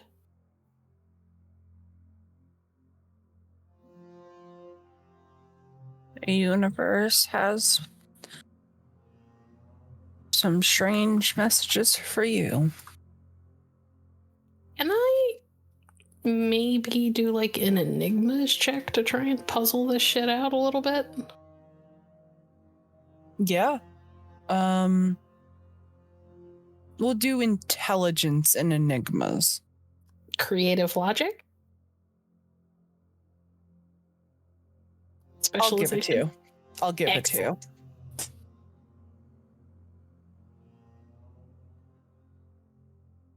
Standard difficulty? Yes.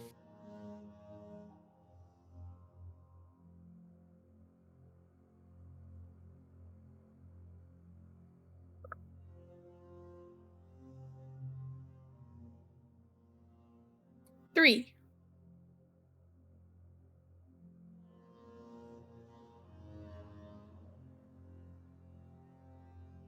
You sit and you think about what it could mean.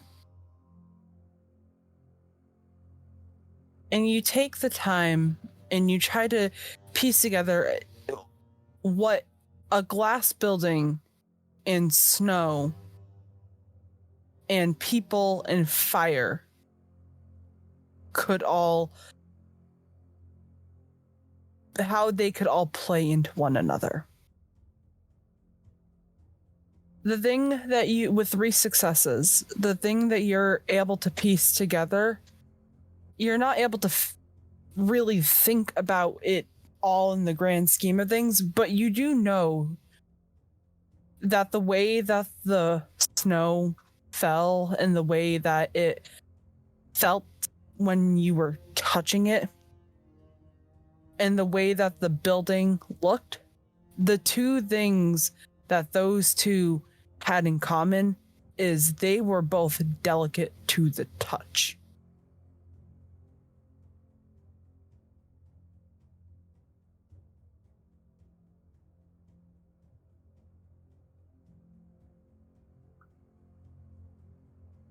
You aren't quite able to piece together entirely what that could mean.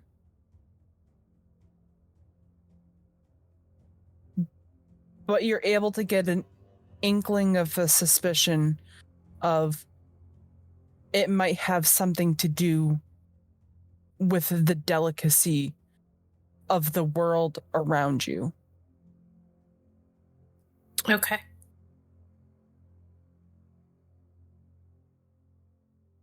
Okay. I'm gonna kind of just take a minute, kind of gather myself, think it all over. Okay. I'm okay. I don't understand all of it, but I think I have a starting point to start unraveling it from. Make sure you get some rest. We've got a long walk in the morning. I should say the same to you. Yeah. Pen will kind of stand and turn to make her way back out and probably run smack into Kult. Yes. Oh, you Unless he's being sneaky. no, he's just kind of been walking up, not trying to be stealthy at all.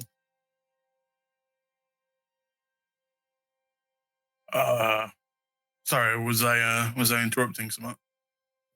No. Just needed information. Needed to confirm a suspicion that I had. You're all good then? Good is relative. Not possessed by any evil spirits? No, I'm pretty sure I would know. Kult just kind of pokes her in the arm. You sure? She'll kind of arch a brow. We could go to the Umbra and you could check. You know, I'm good. I'll take your word for it. That's what I thought. No, I had a vision. Vision. Mm-hmm. I think never had one before, but I've heard stories. Spirits wanting to get their point across, but not knowing how to convey it.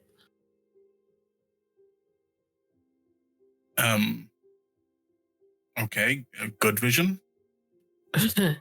No. But I know what he looks like now. Who? The boy we have to find. And the woman he hangs out with. There's a woman now. Yes. Blonde. All right, well. Pretty.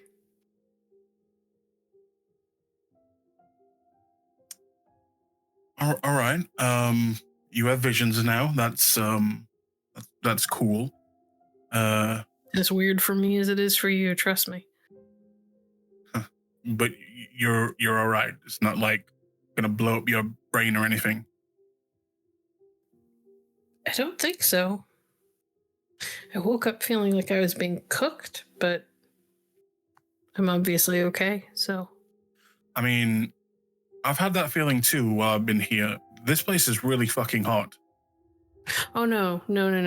I felt like I was ice cream on a hot day. Like melting. Which is a deeply unsettling feeling. Well, as long as you're all right and everything's all right, and we've got a direction now, I guess we know what he looks like. That's good. You wanna come back and chow down with the rest of us? Yes, I should eat. You know, you're missing it. Cannon, he's really starting to open up. He's talking about his feelings, talking about past relationships. You're missing all of it. I don't Kind of think big he shame. likes it when you call him Cannon. I know, but that guy's got walls, and I'm going to try and bring him down over time. I won't call him it again until the time is right. Trust me, he'll love the name. I wouldn't call him that at all. It's because when you say it, it sounds like you're making fun of him. Oh, I'm not. I'm honestly trying to bond with the guy. He kind of points to his horns. Yeah. Use his real name. Fair enough. Ramsey is he's work. But Ramsey is a good name. It is a good name. Yeah, well, by the way, what is she making us? Does it look nice? Edible? Yeah? It smells good. It's meat. Okay. Okay. And Kult will just begin to wander back with a pen and make small talk, maybe make a few jokes on the way back. Pen does not laugh much, but you do occasionally catch the ghost of a smile.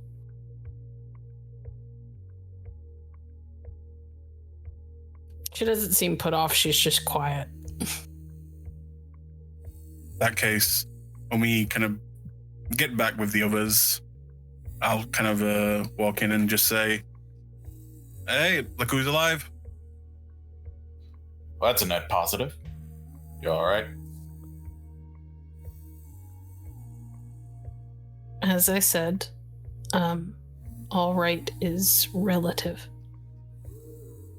I am in one piece, and I still have my mind. Those are the important bits. I know what the boy looks like, Good. and I know what the woman he spends time with looks like. Ooh. Not entirely sure where to find them. I also get the feeling that the situation that we're in is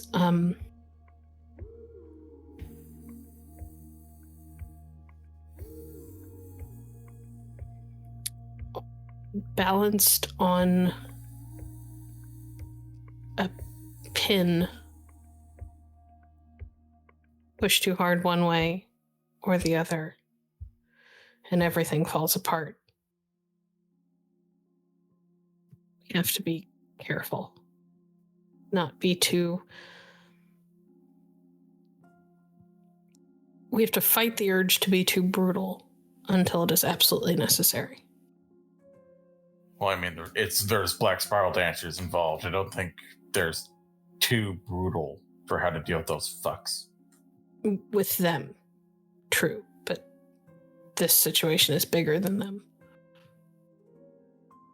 There's more at play here. And she'll kind of sit down and she will describe the vision the best that she can. Her descriptors are not always the best. You get the feeling that despite speaking multiple languages and being pretty intelligent from what you can tell, she's not used to communicating super openly with other people. So there are times where she kind of has to pause, or she stumbles over her words while she's trying to describe what something looked like or how something felt. But eventually she gets the point across. Probably punctuates a lot of it with the occasional sound in the back of her throat that's more wolf than human to convey like an emotion.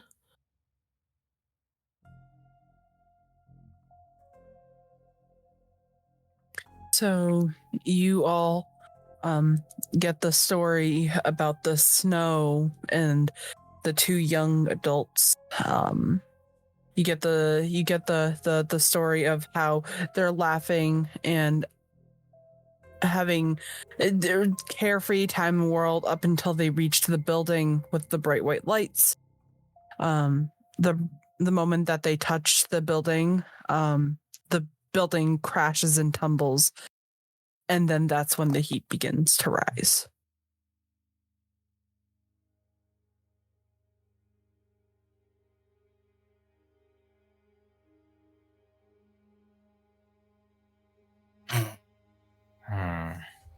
She's not shy about describing what it's like to feel like you're melting, by the way.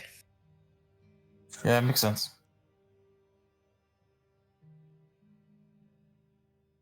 Well. The rainforest itself is pretty delicate. You clear out even just a half acre and you've probably put several species either into extinction or on the verge of it. You said this was a glass tower you saw, right? Glass and stone, but it Stone. shattered with a touch. You think? I'm just spitballing here. But you think maybe if we went to this construction site in the east, maybe this place might look familiar to you? Maybe. Could be what they're building there. Yeah.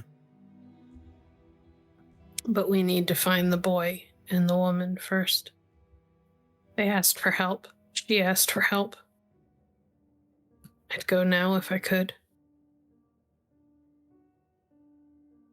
But I'm so Need your tired. rest. Yeah. We all do.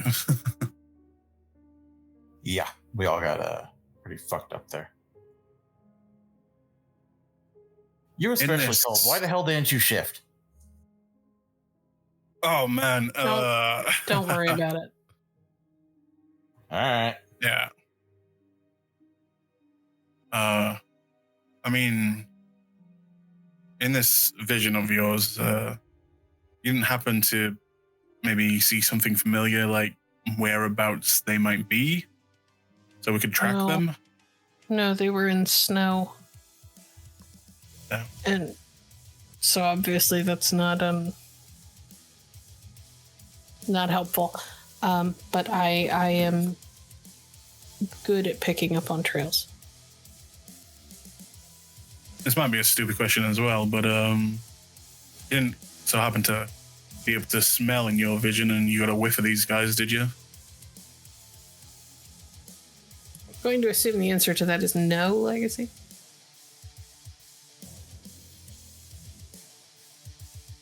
Yeah, the vision didn't allow you to smell, but it did allow you to feel. Yeah, feel doesn't help me track down a scent, though. I'll just shake my head at Kult. No. All right, well, so we got a bit of a hunt. I'm guessing you're good at that, though? Generally. All right. I guess we put off this construction site for a little bit and find this young guy and you said a blonde woman, right? Yes. All right. In that case, I'm going to bed. It's late. I'm tired. It's hot.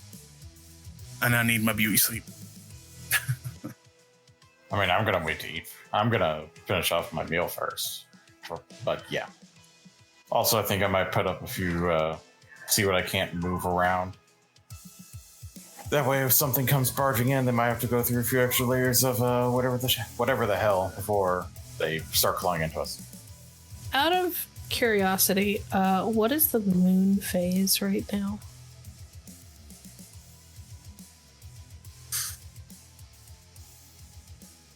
It is currently in crescent. Waxing or waning? Waxing. Okay. Pen will go and spend some time outside for a while under the moon so that she can regain some rage.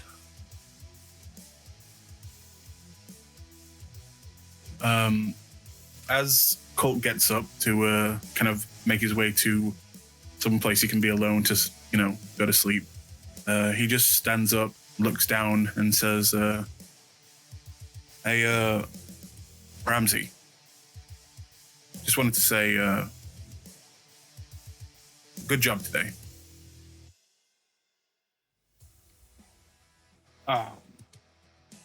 Yeah, Ramsey's been chilling, while eating. Puts the dish to one side and looks up at him.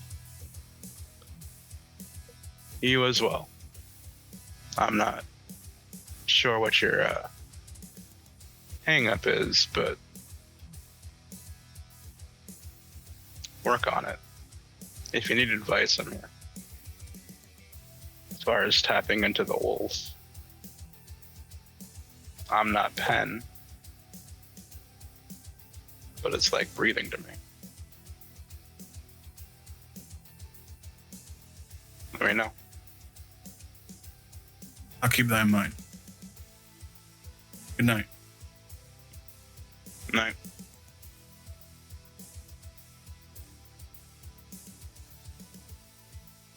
Once Kult's gone to bed, Thomas will start moving things and we'll just talk to the others while we're waiting for food to get done, waiting to get to bed, what's y'all's story? I'm not asking for the whole autobiography, just figured better if we're going to be doing this, might be good to know each other a little more.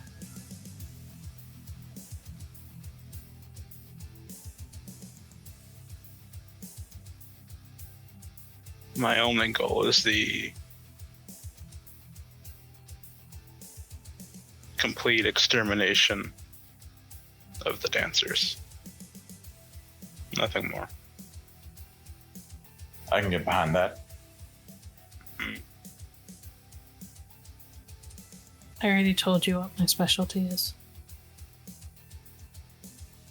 Okay, yeah, I know your specialty, but I don't know who you are as individuals.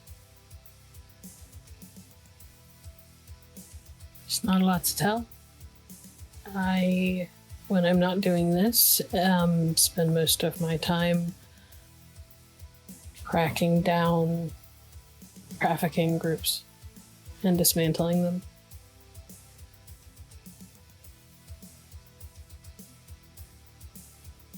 I've done a little bit of that, though, usually from behind a screen. Good on you. Well, someone has to get them home.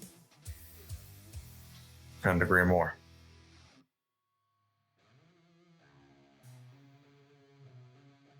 You been at this long? Not as long as some. But I'm not as old as any of you, so. Not in human years, anyway. I was just about to ask, how's that? I imagine that's weird. She'll shrug a little bit. I went through my change at 3, maybe 4, but I was almost full grown at that point, so. Yeah, roughly, 21 or somewhere between 21 and 28 human years? That's about where I'm at now. I was a teenager when I went through my change. Well then, in terms of personal age, you've been at this longer than I have. I only changed 2-3 years ago. Hell, I didn't even know any of this shit. I wasn't even part of a kinfolk group.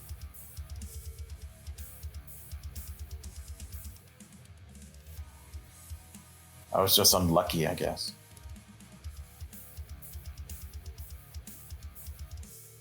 Maybe.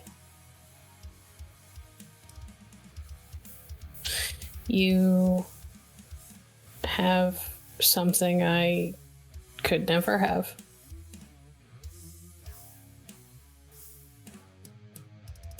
What do you mean? You can breathe in cities and around people. Ah, yeah.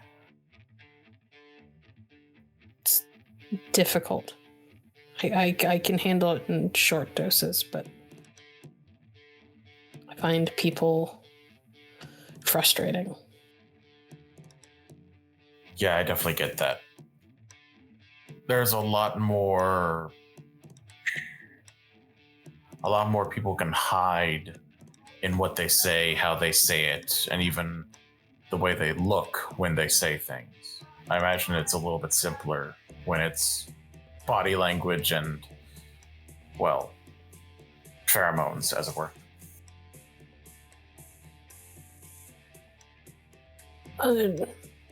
Other lupus and wolves are easier for me to understand, yes. Yeah.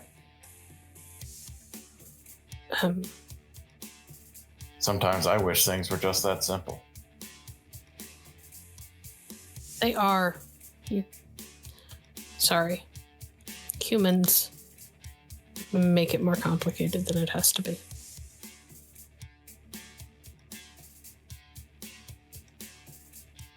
And you guys, Pen sort of like rolls her shoulders for a minute, and you guys watch as like the gashes and the wounds that are still on her in certain places glow. Like there's a light from inside of her radiating outward, and then some of them slowly start to knit themselves closed. For reference, GM, I'm using Wild Resurgence because I can't use Mother's Touch on myself. All right.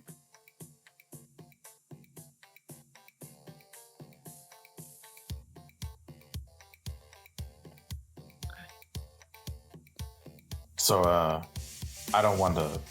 If you don't want to share, you don't have to, Ramsey, but, just kind of curious about your general getup. The flak vest and everything. Seems military grade. I've been part of a group that's been systematically annihilating hives for the past 20 years.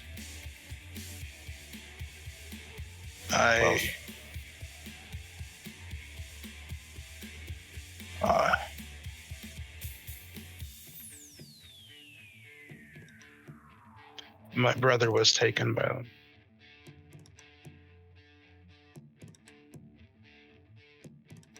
Fuck. I'm sorry. It's my duty to see him dead. And if he's here, I want to make sure of it. Shit. Humans are bullshit. It's true.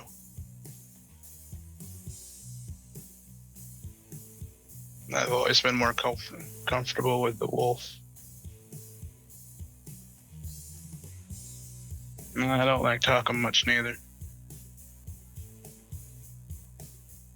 That's fine. I don't mean to push or pry, just... No, you're right.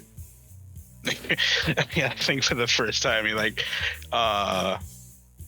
has like a half smile and like waves him off. It's important to know that pack in quotes that you're running with.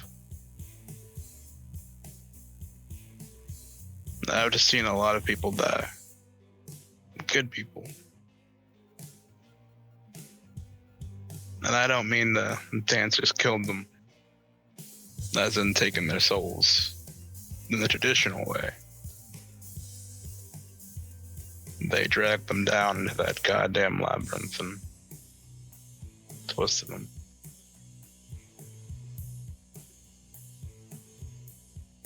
Yeah, it's probably one of the worst ways to go. Yeah. The worm has all kinds of agents, but I feel when the dancers are gone, the guru will finally be one again. Worse still is that a lot of the agents don't even know the fact they're on strings.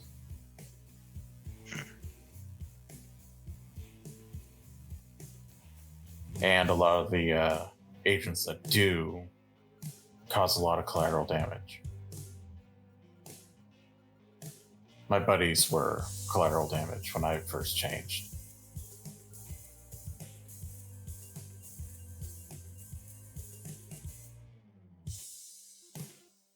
So, yeah, if you're just planning on killing Black Spiral Dancers, I'm very happy to join you with that.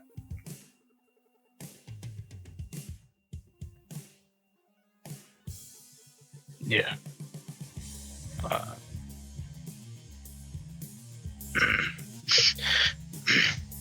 You'll like he'll get up, just nod to the two of you and head outside, looking like that kind of like goofy, uncomfortable, like, oh, I overshared too much, and he's gonna go outside. Oh shit, my feelings. Yeah, oh man, they're everywhere. Oh no, people know that I have emotions. Oh god. Help me. But you see as he's like walking out the form, out the door, he's gonna shift to his lupus form.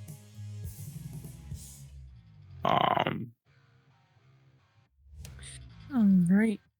And are you planning on spending a point of rage to do it automatically, or are we rolling for it? Yeah, he'll spend a point of rage. Okay. It's a good time to do it because when you go outside and you look at the moon for the first time, you get 3 points of rage back. Hey. Yeah.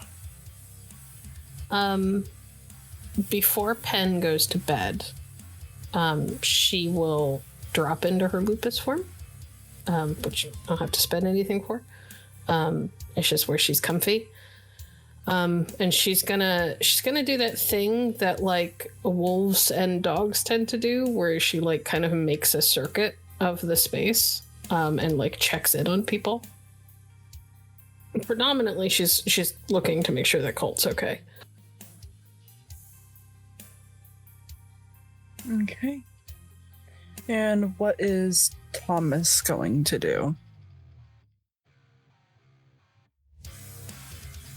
Thomas is going to, after making sure that he's got some sort of barriers in place with any sort of furniture that he could move without disturbing any like fetishes or totems or anything that he saw around, because he remembered how there were like little carvings or boxes and such that sort of helped keep the room cool and seemed to give him the sense that there was spiritual work at play here. He will unload his rifle of regular ammo and just refill it with silver, because if it's mostly going to be Black Spiral Dancers, then he needs to be prepared for that.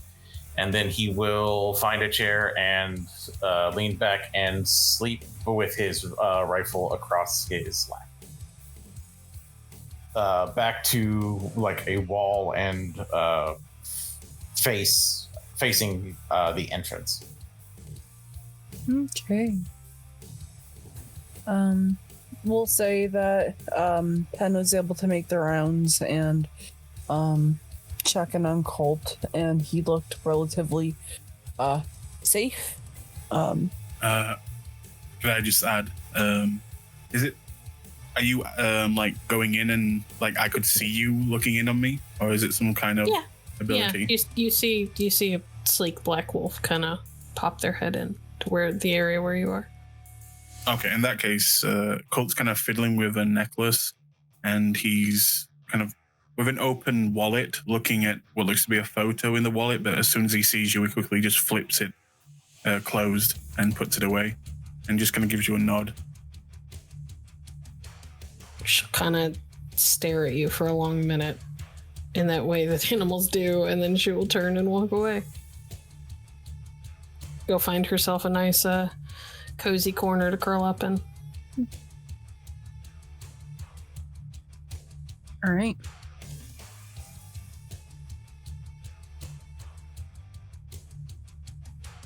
The night comes and goes, and you all soon find yourselves awake. The heat is blistering. It, again, that feeling of it clinging to the back of your neck and making you sweat. Even as comfortable as you are able to kind of find yourselves, it's not quite comfortable. The heat is blazing. When you all wake up,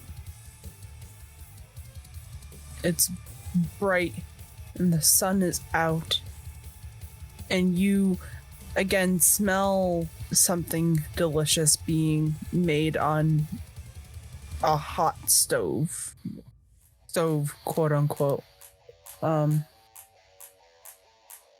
Josephine is outside and she's prepping everybody a meal to kind of get their day started.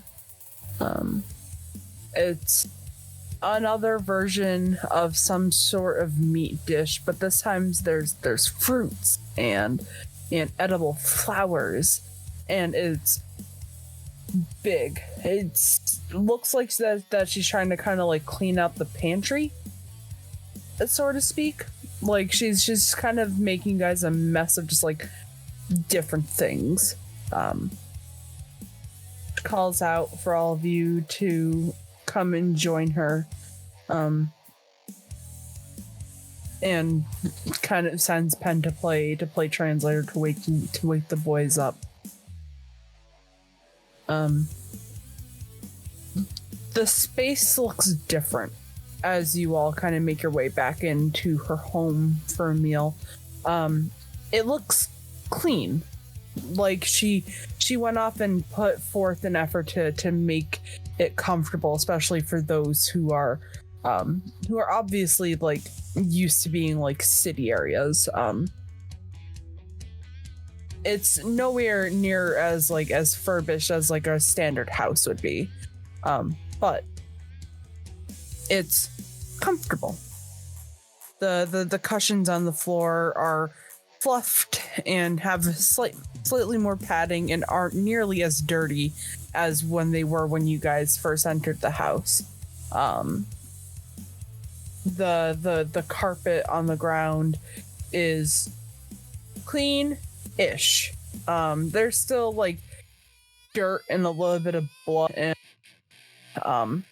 it's brand new, but you can tell put the effort to clean it up a little bit.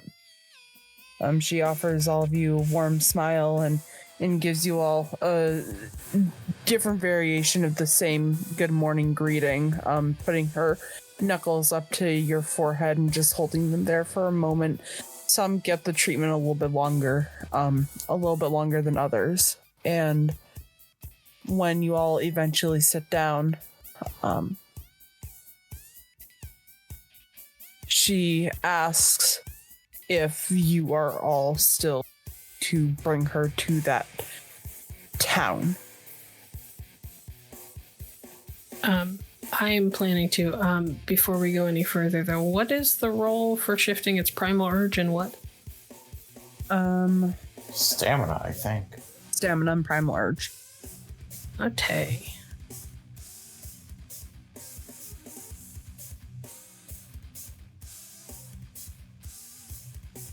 By the way, this entire time, Thomas has not shifted back from Glabro.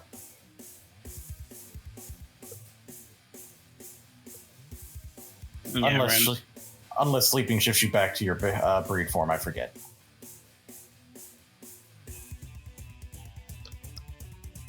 I don't believe it does. Yeah, Ramsey's got to stay in his lupus form. Okay, I didn't manage it, so I'm just gonna spend a point of rage to go back to Hamid because I can't translate otherwise.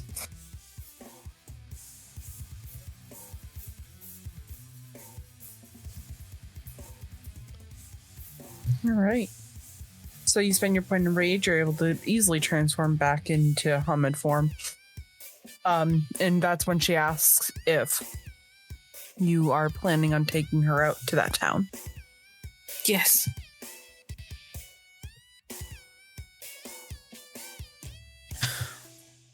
Oh, wonderful. I managed to take care of some in the moment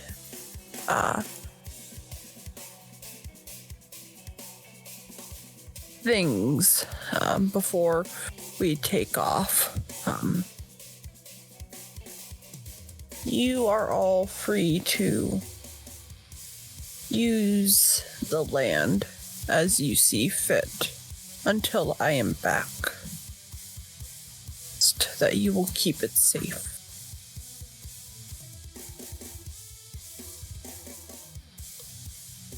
That's the goal.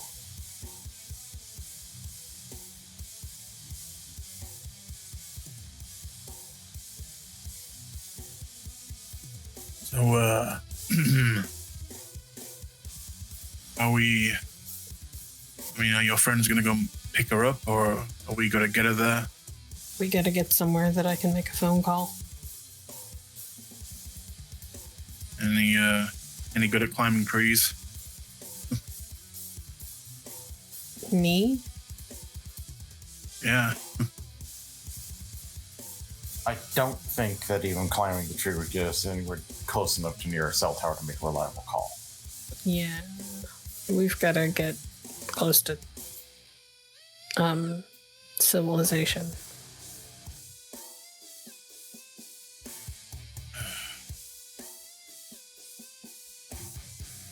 ST. Maybe we can get you some better clothes for the climate. There is nothing wrong with my clothes. Except that they're a hindrance here.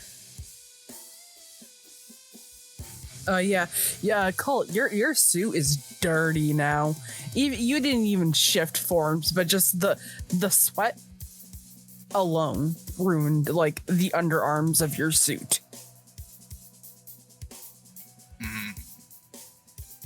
Kult is angry. ST, the car that we were driven here by Amelia, is her car still here? You weren't driven by a car. You guys walked. You were driven. Oh. You were driven to like a specific point and then had to walk the 2 hours. Yep. Okay. Yeah. So Ramsey's gonna walk up, do that like loud like snort, shake head thing that dogs do, and then gesture to his back, I gesture at everyone, like the back, like from the elder to his back, like put her up there and go walking. You're not big enough in lupus form to do that. You're thinking of the next step up. As a wolf? How big is this woman?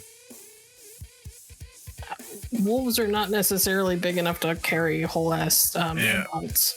Yeah, Is it you could probably do an Hispo? Hispo. I mean, Hispo. That was the form I was trying to remember the name of. in lupus form, I'm more than strong enough to carry someone. Might be a little awkward, but yeah, I figure strength with the strength he could. Yeah, like I'm fully capable of doing it. It's easier than putting her in 2 arms and walking upright for several hours.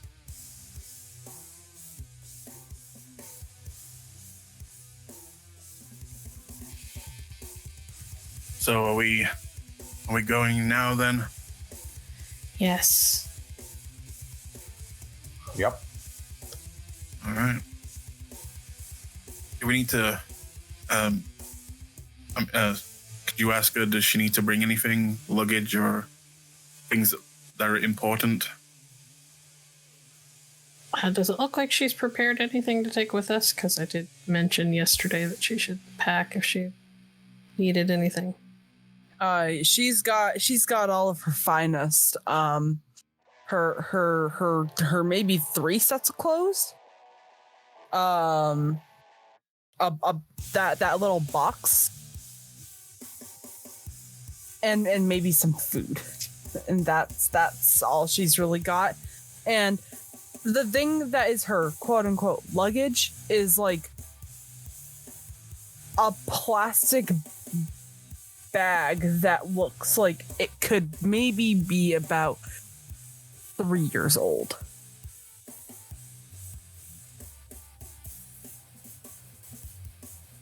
I'm gonna look from Ramsey to the others. As an aside, I can talk to animals, so I could just understand Ramsey.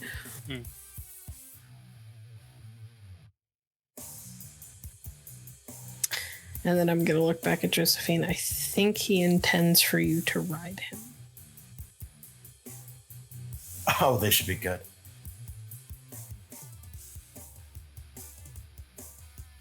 Looks at Ramsey, a bit perplexed of whether or not he would be able to kind of like take her weight. She's by no means a big woman. Like, she's this elderly, like, rail thin thing. My concern was more her legs, because wolves are like, they're big, but they're not like crazy tall. Mm-hmm. Yeah.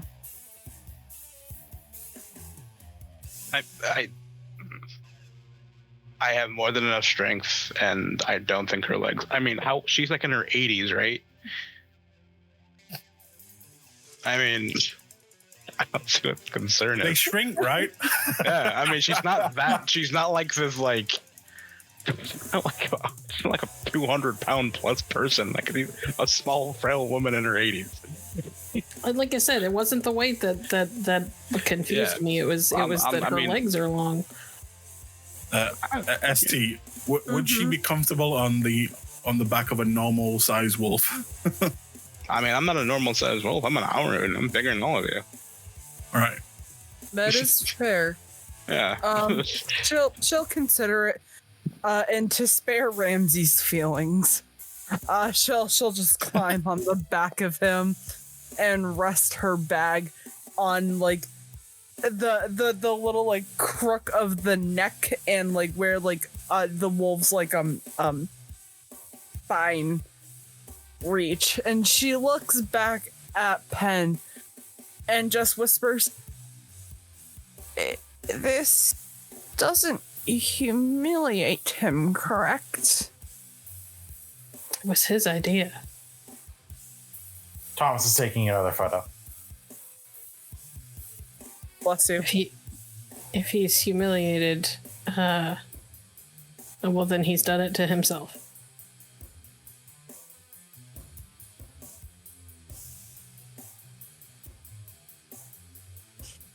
Okay.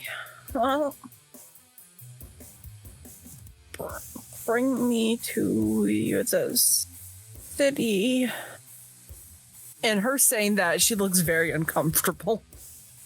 Well, we're not going to the city. The town that we're going to is not nearly that big.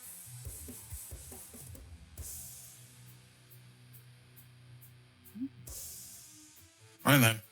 Well, Pen, you want to maybe take the lead on this? Sure. I'll lead the way. At survival, I can get us there. Yes, wits and survival. And you guys can offer her extra dice if you provide the help action.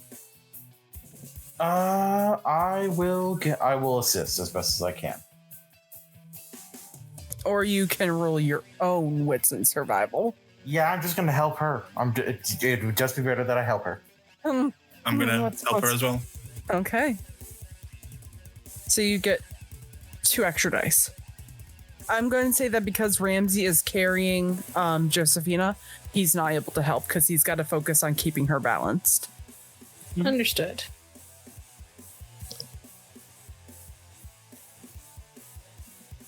Standard difficulty? Yes, ma'am.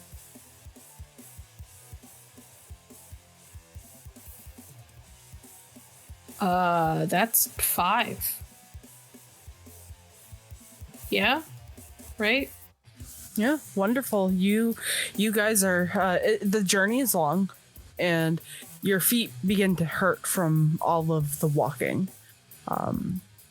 Again, it's hot. Nobody wants to be making this journey right now, but you're able to get a clear path.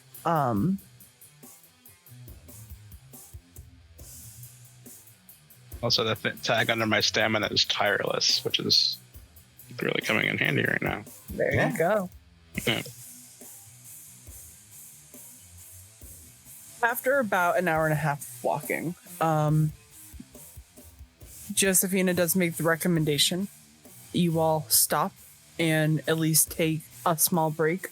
You all know that after so much walking, and especially in heat, Ramsey might be able to handle it because of his specialty in stamina, but the heat does wear you down after a while. Especially when it's just walking at I assume that you guys are walking at least a regular pace. Yeah. And he's covered in fur. You guys are having a slight difficulty finding shade. So when Josephine makes ST. I'm gonna ask to do something, and you tell me if you'll allow it. Oh God. With create element, I can obviously make water, ice, and things like that. Would you allow me to make it snow on us as we walk along? Just having a little snow cloud, just beginning to snow just appears and begins to fall on us.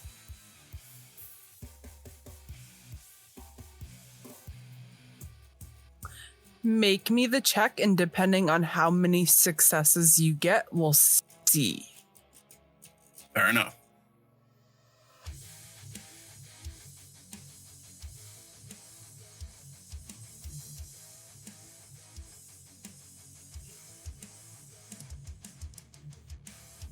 For what it's worth, That when we is- stop, Penn will make sure that Ramsey gets water.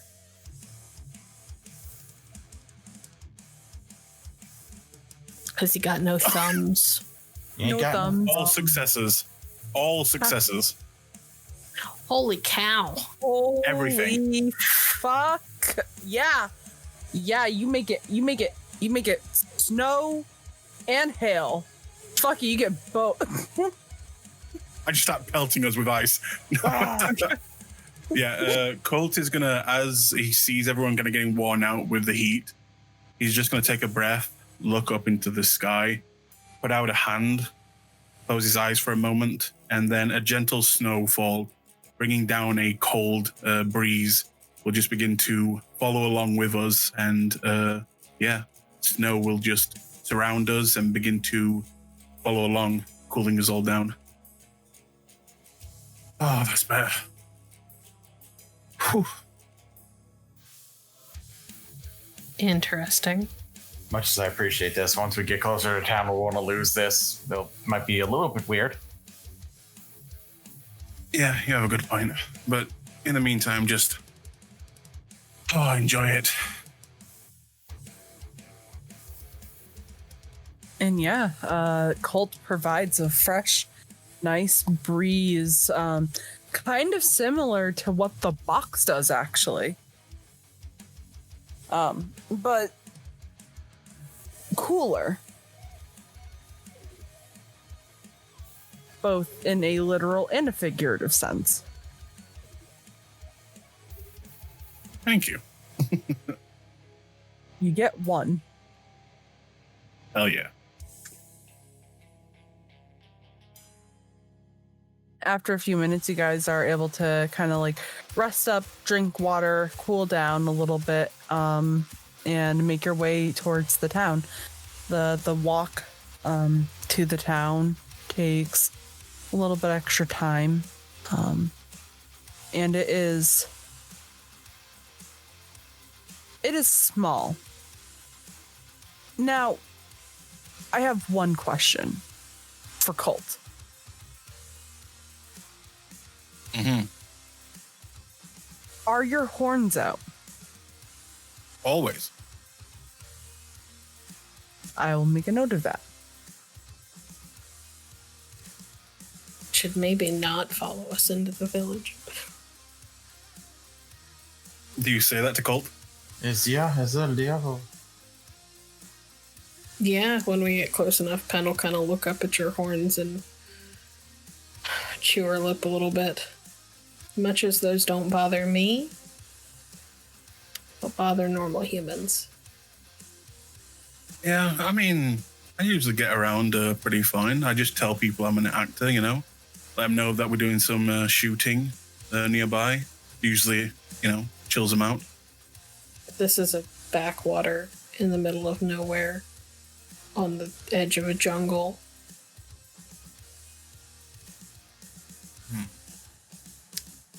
They're likely to get a little freaked out. Do you think they have Halloween here?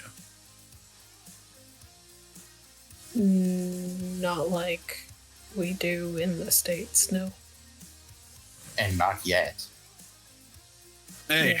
I get it, you know? You want the metas to stay back, I'll stay back. And it gives you like a cheeky smile with that.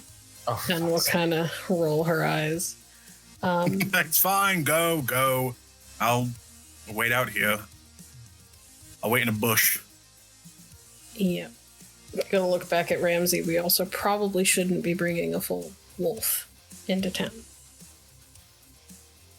He just he annoyed dog sneeze, and he'll just I'll try rolling to shift.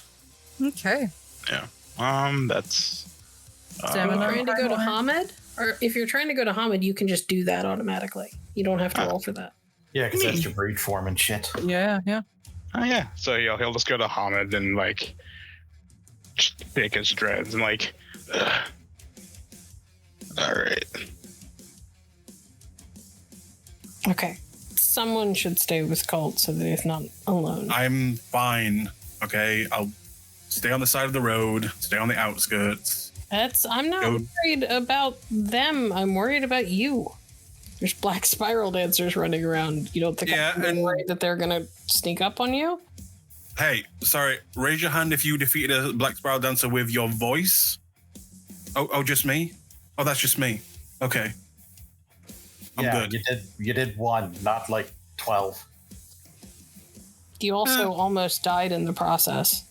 It's true. That is true. That is very true. Look, I'm still pretty tapped. I'll be fine.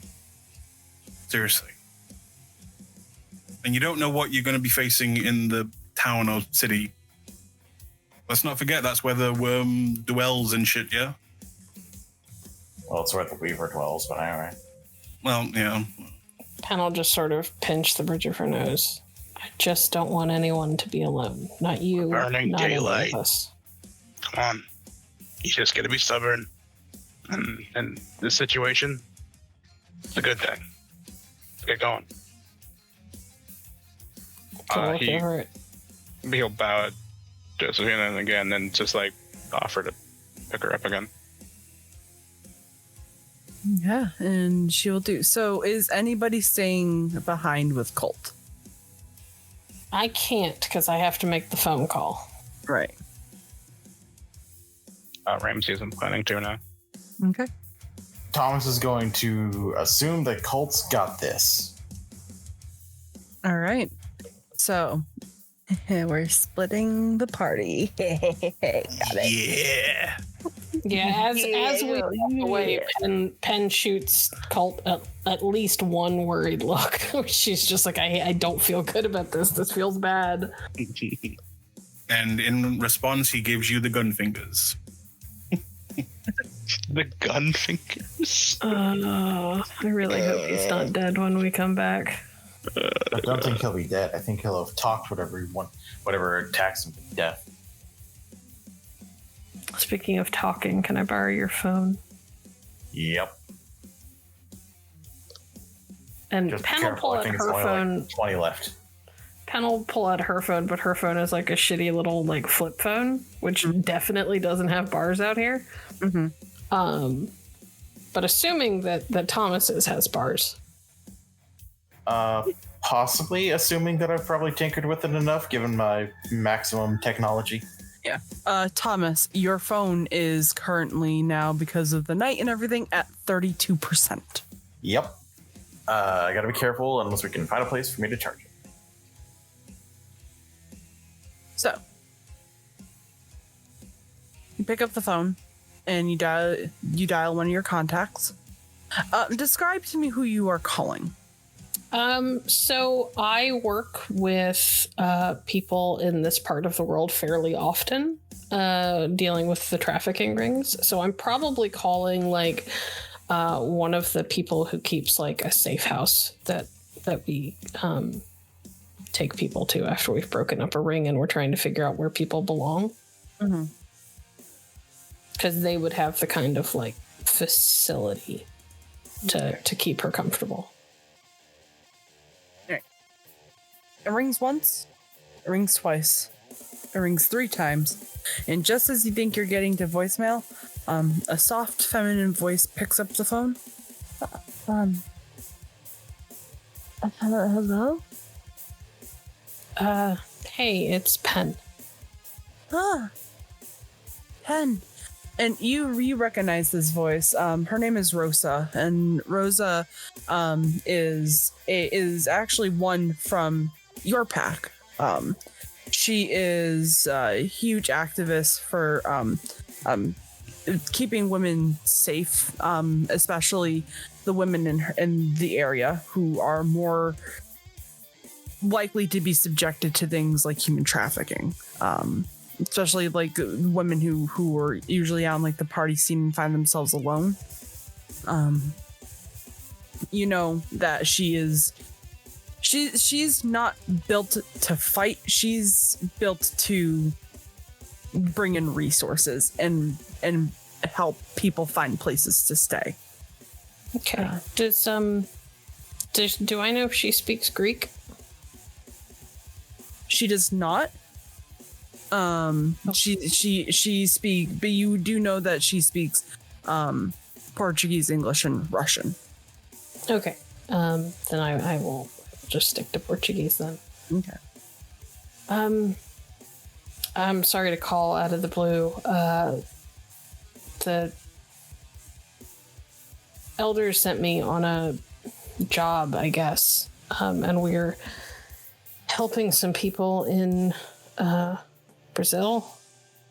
And I've got an elder whose home isn't safe right now, and I could really use a place to have her lay low until we get this sorted out, because she's being targeted. I understand. Yeah, no.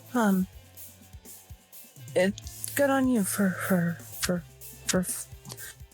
finding a way to get in contact. I'm gonna see if I can put a pin on your location, and if I'm able to, I can see if I can get somebody sent out. It might take a little bit, but that's fine. Any chance, you know those things that people get in case their phone dies and they need to like plug it into something, but there's no electricity where they are? Battery pack? Yes. Any chance whoever you send could bring a couple of those? I'm sure my friend would appreciate it. I will see what I can do. I cannot make any promises. Give me one moment. And you hear typing on a computer. She's gonna hear me like looking at Thomas. I'm putting the phone on speaker, and I'm like murmuring to Thomas. She says she needs a pin. Is that a thing that your phone? I don't understand. Like my phone's like passcode to get in. No, like to find us. Oh, like GPS. Out of character, she's implying drop a pin for somebody so that they can tell where you are. Oh, he's like, oh. But Pen has zero in. I'm pretty sure Pen's got 0 in tech. So Yeah. Dom's just like, wait, what? Oh, that. And he will take care of it. Just like, just give it over here for a sec. And then a couple minutes after typing later, she'll get back onto the phone and say, "Oh, okay. I think I'm able to find your exact location. It's going to be a couple of hours before I can get somebody out there. Do you need anything else? I can't get you weapons, but I can get you supplies." Supplies would be good. Okay.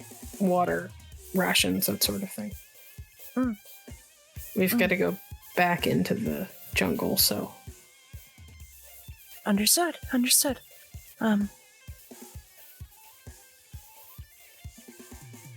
Be there in the center 3 hours time. Everything should be there. Will do, thanks. And Pen, Yeah. whoever is bringing danger, maul them to death. And then she hangs up the phone. Hannah kind of blinks a little bit. Yeah. Okay. She'll like hang up the phone and hand it to Thomas. We've got 3 hours. Cool. I tried to see if they can bring you some power axe. Oh, that'd be cool. I actually kind of tinkered with my phone a little bit so we can sap a little bit of battery from other things, but I don't imagine we're going to find a lot here that I can leech off of. Probably not. Okay. We shouldn't leave Kult alone for the full 3 hours, so... Nope.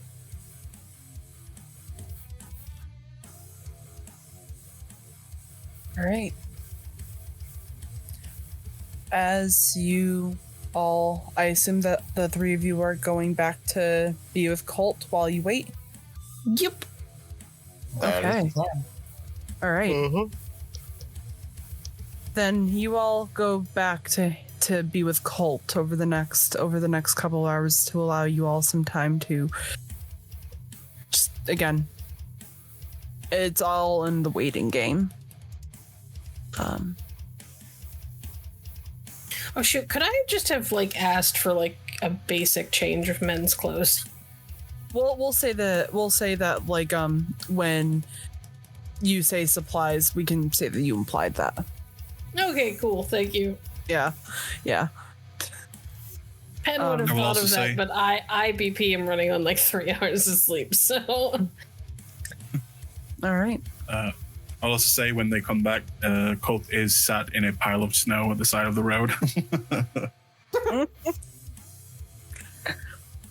Kult, there are people who are walking in and out of town who kind of spot you and give you a weird look.